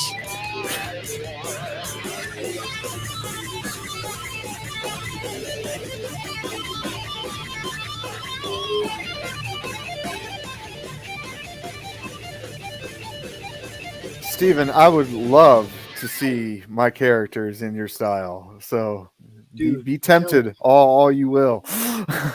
I want to everybody thank John Hervey for coming and hanging out with us. Hell yeah, John! Heck It was a true pleasure to meet you, sir. Absolutely. Appreciate you guys. Tanner, this looks great. This looks great, man. Thank you. Your project looks dope, dude. We try to give it the best we can find when it comes to the madness. Hey, the madness delivers, guys. Absolutely. Always. Thanks for now, John. I will see you again soon. How much time you got left in that? When are you going to close that one? I'm probably around 40 days or so. All right. We will see you again before it's over for sure. All right, and happy birthday, John. Thank you. Birthday. Yes, happy birthday. Appreciate it, guys. I still don't believe he's older than 25. I'm calling bullshit on that. You see me walk when you believe it. All right, guys. Later. Good luck to you. Appreciate it. Love that dude. Good stuff. Yeah. What an awesome project, huh? Yep. Man. When I first met him, it was the Magna book, the first Magna book. So, he's been part of our people we promote for a long time. It's, and you're right. He is not scared to shill. No, he's such an easy interview, man. You just point at a picture and go, "Look, John," and he started. So Tanner's going to do the same thing right now. Yeah, that's what's about to happen. If you are not familiar with Electric over on Fund My Comic, the only crowdfunding platform we both endorse and recommend, then you should. Absolutely. I 100% endorse Fund My Comic. Yes. That's what I say. We both endorse and as a matter of fact, Pops, just a little back lore here. It was just last week. Some nuthead was talking about Fund My Comic, and I made this statement to him as I squished him that I am more than willing to forego making more money on a platform that shadow bans and deplatforms my friends because my integrity is more important to me than money. And Fund My Comic has integrity in spades, and the money's coming. Yeah, they're doing well. Even our campaign, as soon as we get funded, I'm going to start another one over there for people that don't use Kickstarter, because I understand that. Not my favorite platform, just where most of the people involved in this project have followings. So it was kind of a no-brainer for me to run our project on Kickstarter. All right, so Tanner Hurley, I'm taking over, Pops. This is my co-host. I'm taking this shit over right now. Tanner Hurley, welcome to Dark's Coffee Shop. We're glad to have you here. Shut up. Tell me, first of all, tell people who you are and what you do. And then we're going to talk about your product. I'm Tanner Hurley. I'm the founder of Apothic Press Studio. I'm the writer and creator of Rin and Electric Agent of Helix and the upcoming Double Helix book that's in the works. All right. And Tanner is also, by the way, a combat veteran and all around nice guy. Thank you. Just saying, thank you for your service, my brother. Oh, I appreciate it. Thank you for yours. Oh yeah, it's my pleasure, man. Hey, tell us about Electric. So Electric is an energy succubus of unknown origins that will be doled out within the ongoing series Double Helix. But she's an energy succubus. She can project that energy into these hilts that just send chaos energy all over the place, and it's kind of like Psylocke on crack, I guess. If I had to compare it to mainstream so the character. hilts stay the same, but she can change it into anything she needs. Yeah. Okay. All right. Rock on. And what is it she's getting into in this particular story? So up there in the left-hand corner is the Soul Sorceress. It's the in these anthologies, I introduce a new villain in 3 stories because I'm really big on the Rogues Gallery, and so that's the Soul Sorceress, and she's up to some no good, and it's up to Electric to basically find out what's going on and then stop whatever evil shenanigans. Yes, she's going to stop whatever shenanigans she's up to. And at Evil first, is just plain wrong, lady. well, it has a little bit to do with the summoning of an eldritch terror. So, there's some big stuff that they got to stop. All right. So, do you have control of the screen right now, or does Pops have it? I don't. All right, Pop, scroll us on through here. There he is. Glad you're still with us, brother. All right. So, penciler on this book. Tell us about your art team. Okay, so what we saw above was Benjamin Sanchez. He's on the 2 stories. One that's not shown here, that's in development, and it's getting worked on right now. And then this artwork right here is C. Michael Lanning. Just some beautiful artwork. Right. And now, is he the interior artist on this book? Yeah, he's one of the interior artists. Yep. It's an anthology. It's an anthology. Yep. Okay, So you'll have 3 different stories, 2 different artists, and a plethora of covers. Okay. All right. Scroll on, Pops. Let's take a look through here. Pops, scroll.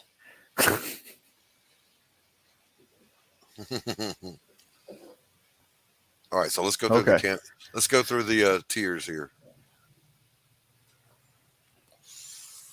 All right. So I basically showed the 4 different main covers. And so for the first ones, it's, cover A, cover B, cover C, cover D. Mm-hmm. And you got covers A, B, and D are by Benjamin Sanchez. Cover C is from an amazing artist out of Brazil. His name is Tami Gadaha. Okay. And this is $5 for a floppy. This is not. Yes. This is not digital, boys and girls. It's not digital. The book in your hands for $5 plus shipping. All right. Now, if you want a digital copy, I believe it's $2 up above. Okay. All right. Scroll on. And then also for $5 plus shipping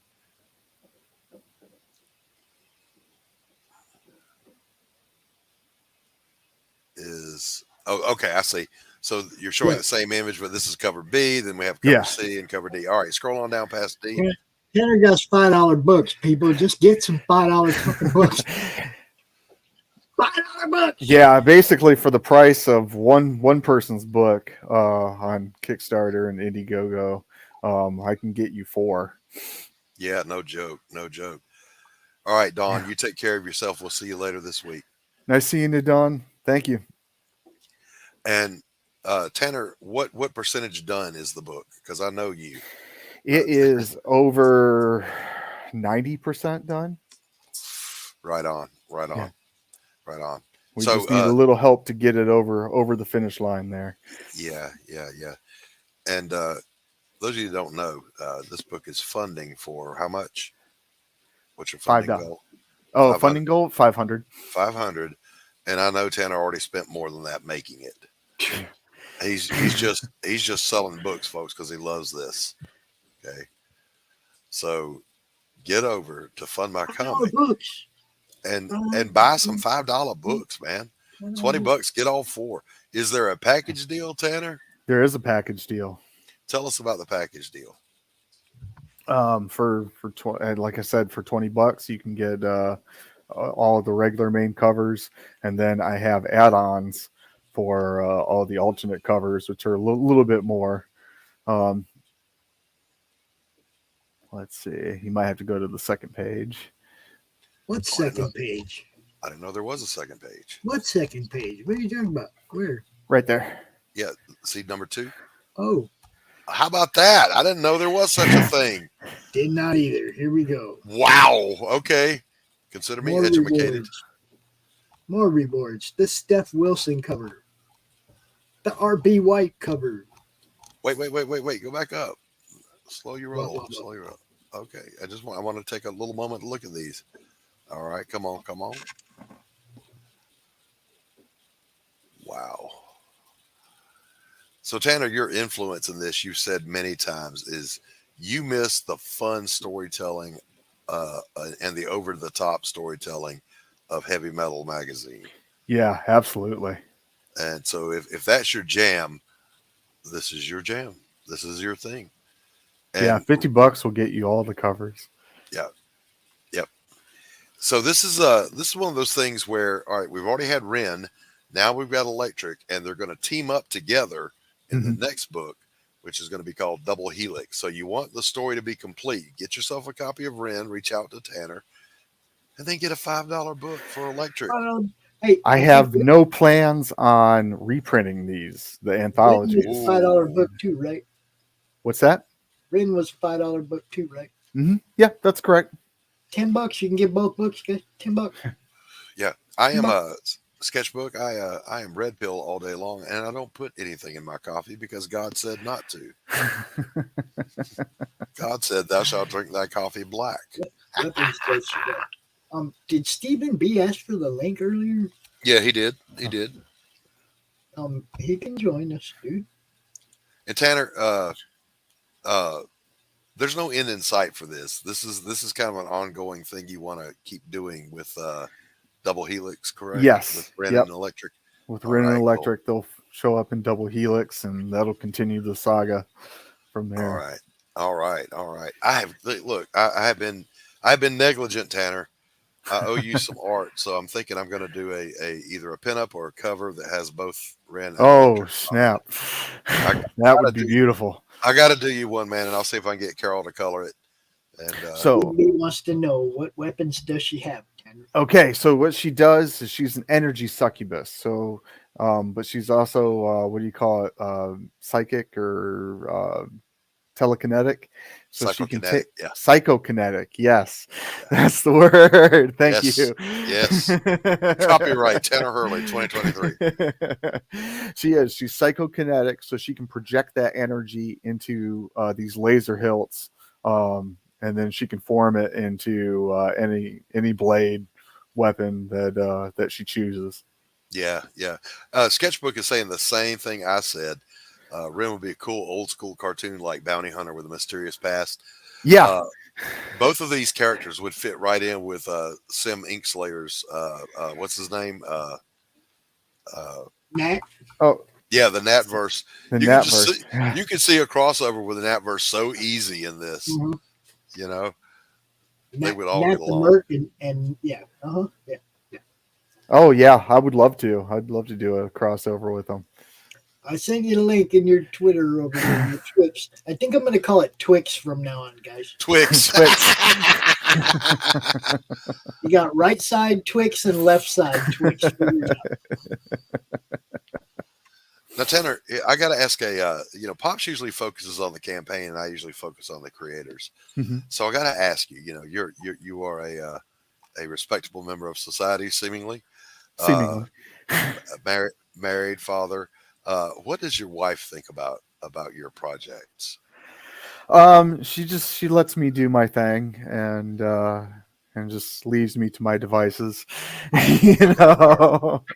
Because listen, first of all, I know she's a good woman. All right, because she married you and you're a good guy.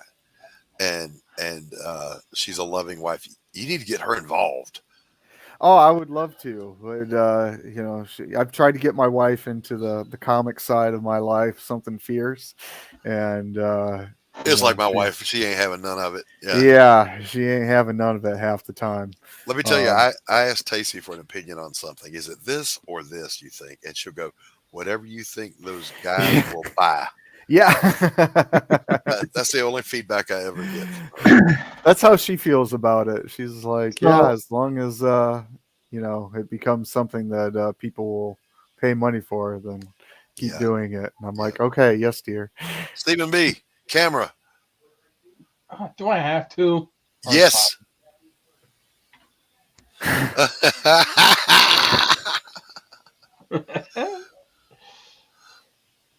Jeez, Max. Oh man.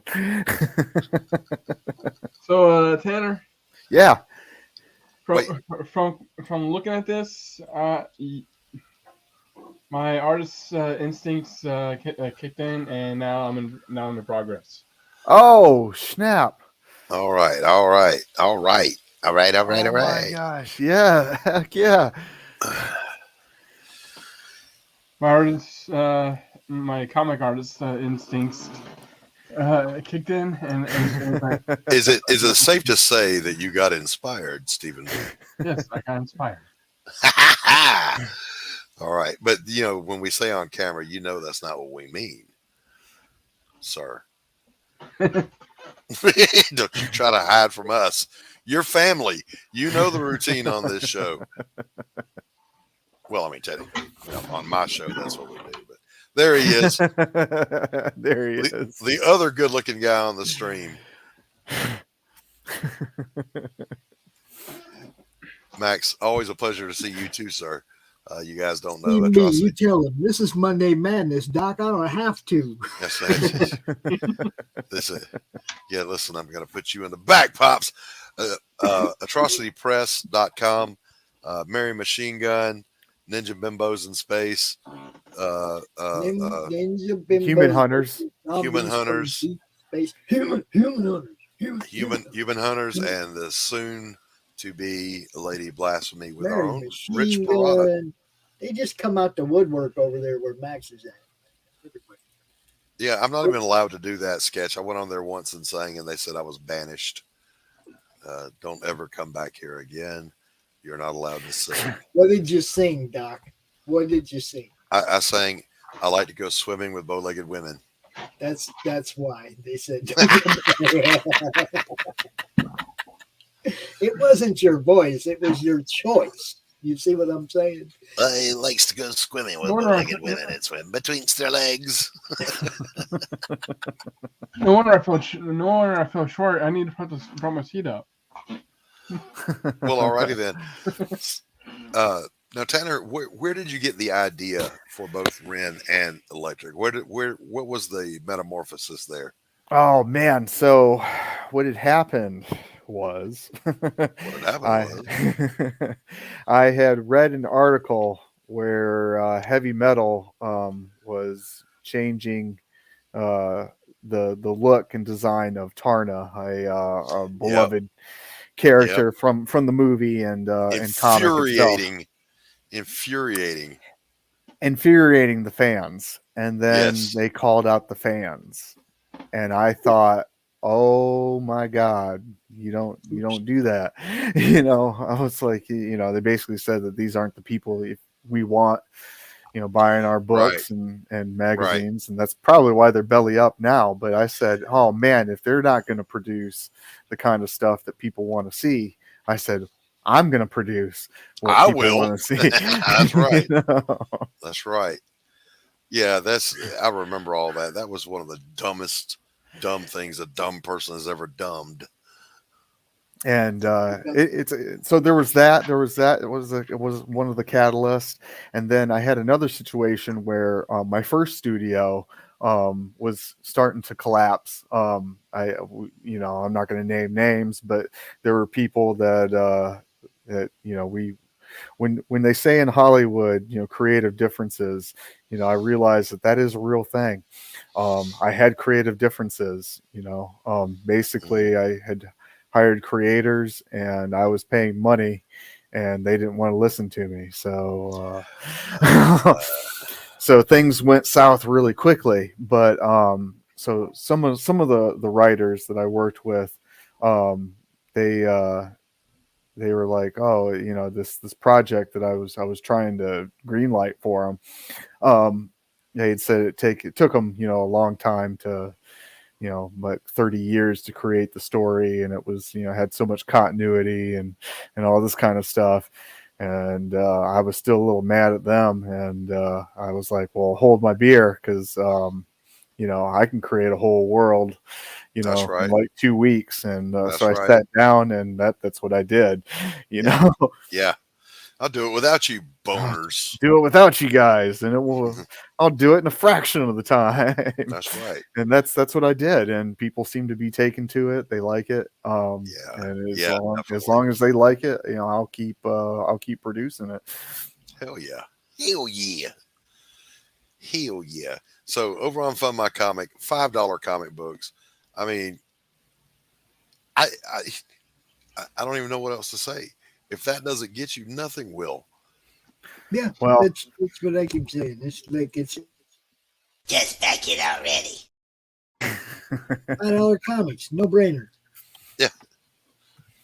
and if people stick with it and they enjoy it, I've got a big surprise with Double Helix. I've got Simon Bisley on board. Hello. So we've got some big plans, some big plans. Yes. And Tanner is an honest guy. He is a hardworking guy. What he says he'll deliver. And I can't do a $5 book. I can't do it. I can't. He can. Go get him. All right, What are you waiting for? To go for the hair. All right, Stephen, we don't need a running commentary on. I think he's kidding. like, put her back up there so I can see her. I think that's what he's saying. Is that what you're saying, Stephen? Well, since you took the campaign off the screen, I had to open up a new tab. Oh, okay. I can put it back up there. But okay, that's fine. Or well, he's got it. He's got it. Actually, bring it up for Tanner. I can do that. Well, creative difference also means that somebody's paying you to produce a product, and you go, "Yeah, no, I'm going to do what I want to do." No, that's not how any of this works, Scooter Poot. Me, boss. You do work. Yeah, it got to the point where there was just too many chefs in the kitchen, and I pulled the plug. So and struck out on your own, and struck out on my own, and here we are. Yeah, man. Yeah, Tanner Hervey, the Steely Eyed Missile Man. And now books are getting done. Imagine that. Now books are getting done. See? Now books are getting done. Exactly. Yeah. Oh, it'll take years, Tanner. Years, I say. Decades. Get the hell out of here with that. Well, we had a small setback with this one. I was on Kickstarter, and it was at the height of inflation. Yeah. I talked about this on a few other streams. But we experienced 2K in drop pledges, which I guess is unheard of, and it was astronomically crippling. But here we are chugging along. I keep giving updates to everyone.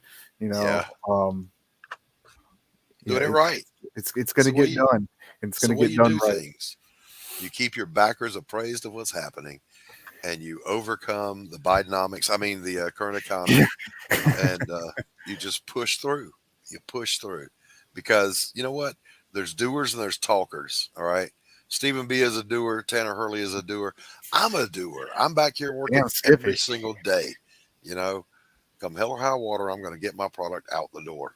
If I got to go to a Xerox machine and make you copies, you're going to get a book. All right. I can't get the. I'll probably. Big thighs. Gotta have some big thighs there, Tanner. Big round nibble thighs, with salt and butter. Just saying. Don't overthink it. I think he's drawing this version of her though. This one down here. Well, I mean, he's drawing the Stephen B version, but yeah. Well, every other style has their own interpretation, and I'm trying to find. Well, just find yours. Probably be the most accurate look. Hey, you do you, brother. It's gonna be great. Yeah. I heard the best analogy. There's 1,000 different definitions that people come up with for what style is. Here's what it really boils down to. When you're a kid, everybody learns to write their letters the same way.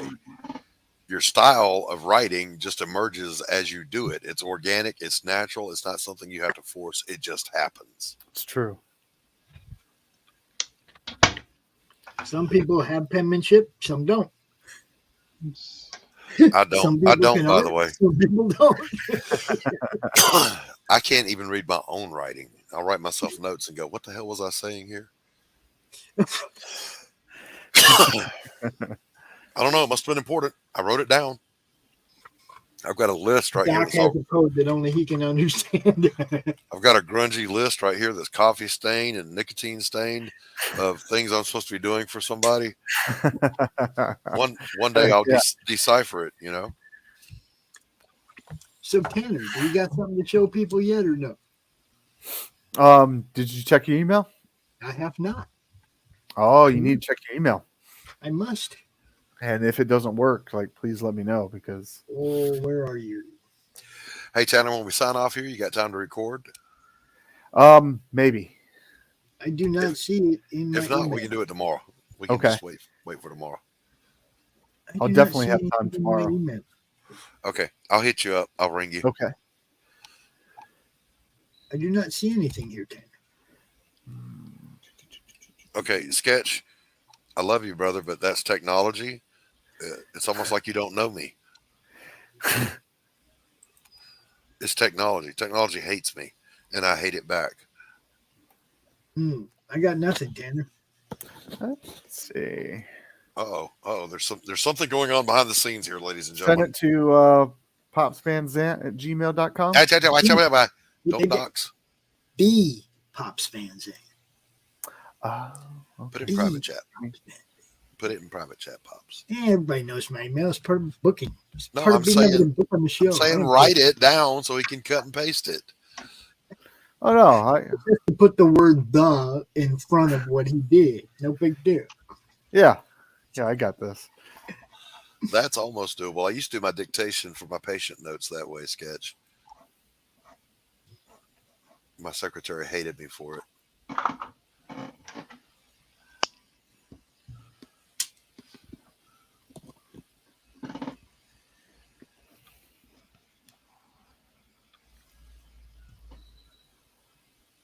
And a deafening silence ensues as the technical I difficulties. was reading my update. I'm sorry. I was reading something. I have to. No worries. Unfortunately, I am going to have to bounce. I got somewhere I got to be in just a couple of minutes. Oh, okay.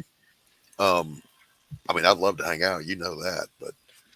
It's almost 5. It's almost time for this one to go down. Anyway, in history is another great episode of. Let's put this one in the history books, ladies and gentlemen. So we had John. Tell me John's last name again. John Hervey from Magna and Black Tiger, Hidden Dragon. Good stuff. Oh, and The Posse. He's got a book called The Posse too. And of course, our own Tanner Hurley with Electric, Agent of Helix. $5 books. Funding now on Fund My Comic. Listen, do yourself a favor. Go get a $5 book. Hell, get 2, get 3, get 4. Yeah, buy the whole set. You know, you're going to spend $20 on some other guy's site. That's Get right. the set. $10 you can get this and Electric. This one and Electric. $10. $10, guys. For those of you who know this particular book and this particular artist, if you know Kozar and you know Corey Barton, you should know that there is a single original head sketch of Kozar on the Madness Roku channel campaign. Just one, only one. All the ones that they did for the campaign sold out. This is the only one available out there right now. It's a Corey Barton Kozar head sketch. Go get it. Just go get it. And Stephen B, are you still on live on Fund My Comic? No, the campaign ended. Okay, all right. Stephen B is live every Saturday on the Madness Comic Network, though. Every Saturday night, 7 o'clock. Come watch Stephen B draw, level up, because dude just keeps getting better. Stephen, Hell if someone yeah. wants to get their hands on Crypts and Legends #1, how could they do that? Just tell them to get a hold of me, and I'll put them in touch with you, bro. How's that? Yeah, I am working on. I am trying to work on something. One of the things, Stephen, that you should be aware of, that once we get the Roku thing up and going and we have our website up, you guys will be able to put your storefronts on the website as well. Nice. You people that are in the madness, you see what I'm saying? Because I want it to be one-stop shopping for everybody. Right on. You know what I mean? So the website will have the links to your stores or a storefront for your stores and the links obviously to your active campaigns and everything. We'll try to keep that as updated as we possibly can. That'll kind of probably be my job once we get it set up. But we're also setting up the preview page on Roku of our top 10 shows. We just went through and picked out some good shows like Doc and Tanner a couple weeks ago when Rich waxed his back. We went and picked 10 shows off, and that's hard to do out of 2,500 videos, guys. Yeah, no it's joke. Hard to pick. It's hard to pick 10. Okay. Right. But Matt's just putting together our Roku preview channel, so people on Roku will see what kind of content we'll be bringing there well before we get there. We're doing our thing, everybody. That's it, baby. All right, everybody Pops. knows. Do that thing. Play us out of here.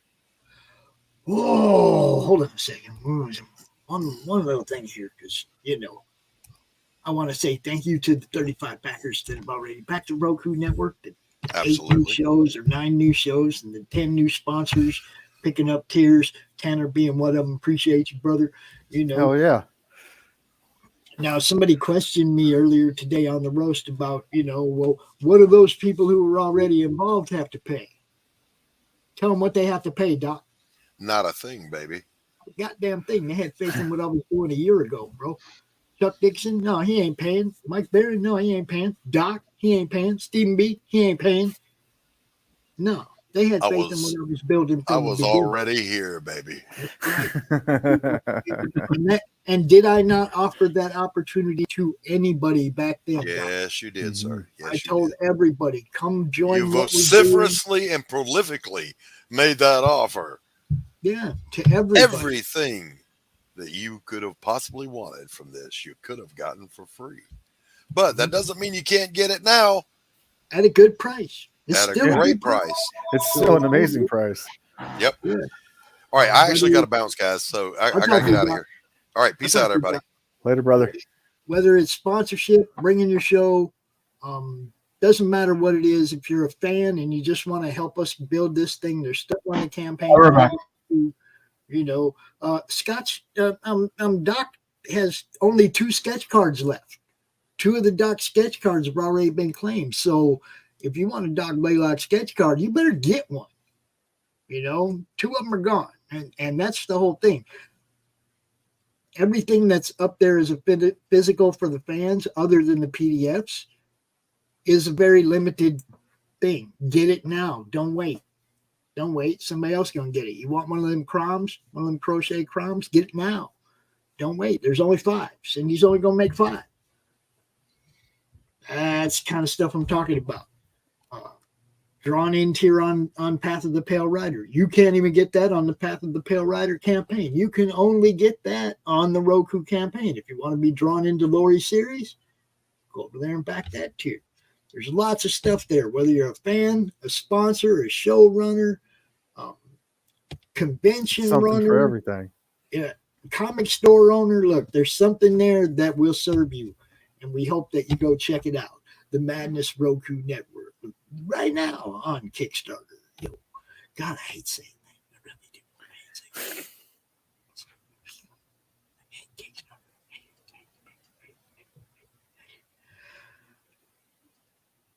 But I love doing what I do. So sometimes, like somebody said earlier, you get to walk through the hell of your own creation. All right, I'm back. Pops is walking through the hell of his own creation right now. Y'all can give me a hand. We can all go to We can all go to bed.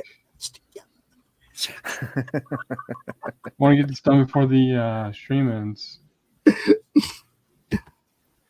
Say what? What's up? I said I want to get this this drawing done before the stream ends. Oh, you're not going to make that because the stream's pretty much over, Steve. But you know what you can do? You could pause right there and do the rest of it on Saturday during your show. Yeah.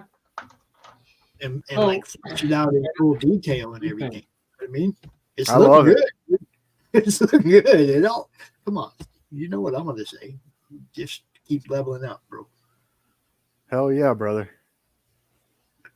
But yeah, if you want to do this or else do Rin on Saturday and put Rin and Electric side by side, that'd be cool too.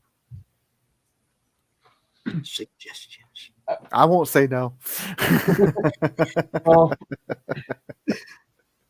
with any new character I draw, I pretty much made a rule to just draw them in a stance like this. Mm-hmm.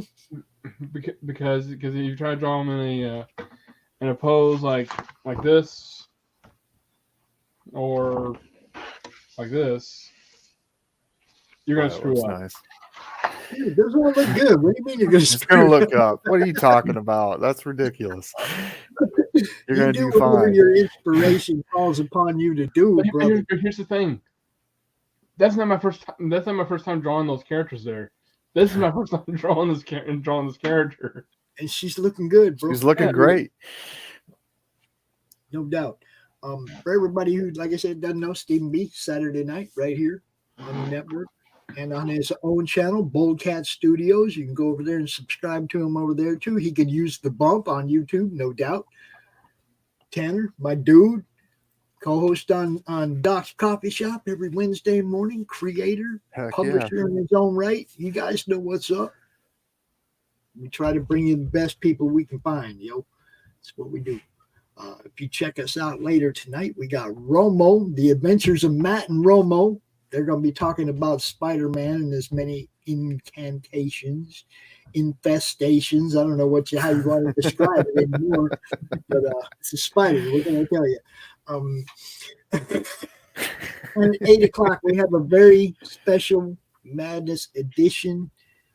We're going to be out here for a little while, probably not too terribly long, with Mike Barron talking about his new sign up over there at Rippaverse, man, joining the Rippaverse. So we're going to talk to Mike about what led to that and what he's going to be contributing to the Eric July universe. Can't wait to see. Talking to Mike tonight. So that'll be fun. Oh, it's going to be nice. Yeah. So, always trying to bring you something, people. All day, every day. Got the madness coming at you. Y'all have a great evening, and we will see you in a couple hours, man. Right? Right. Peace.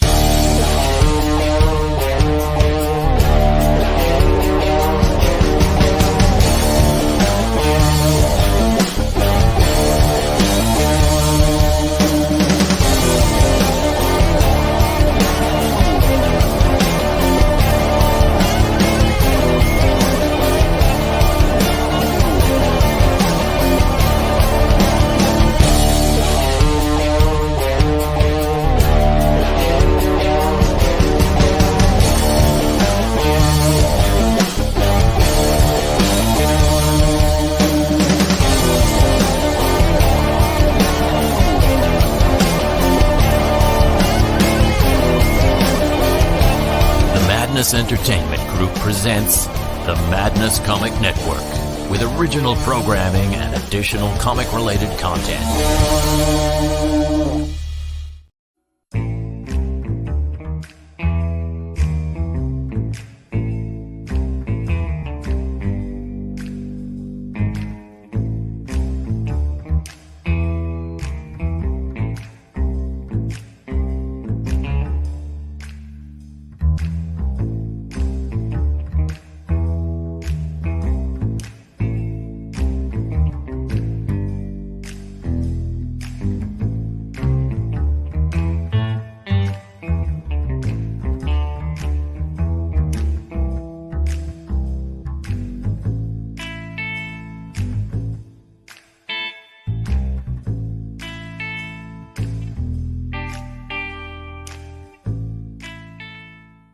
What is Path of the Pale Rider anyway? Is it a comic book?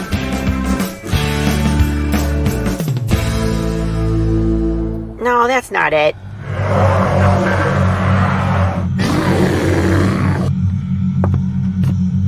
Is it this?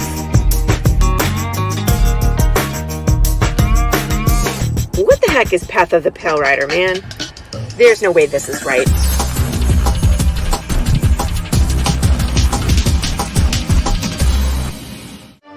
How about this? I have no idea. We're gonna rob a bank. Oh, it's this.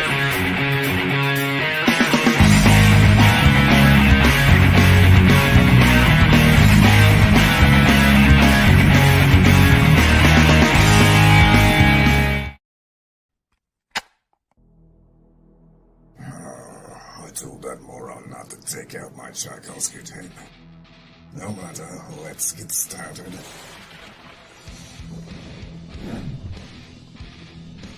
Here we are, Nancy Moon. The last time we left our heroine, she had just joined my esteemed colleagues at level M.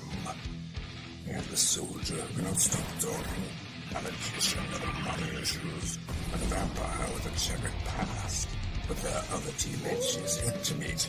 One in particular might be a little bit shocking for her. I do hope she's not allergic. Back it today, won't you? Like right meow.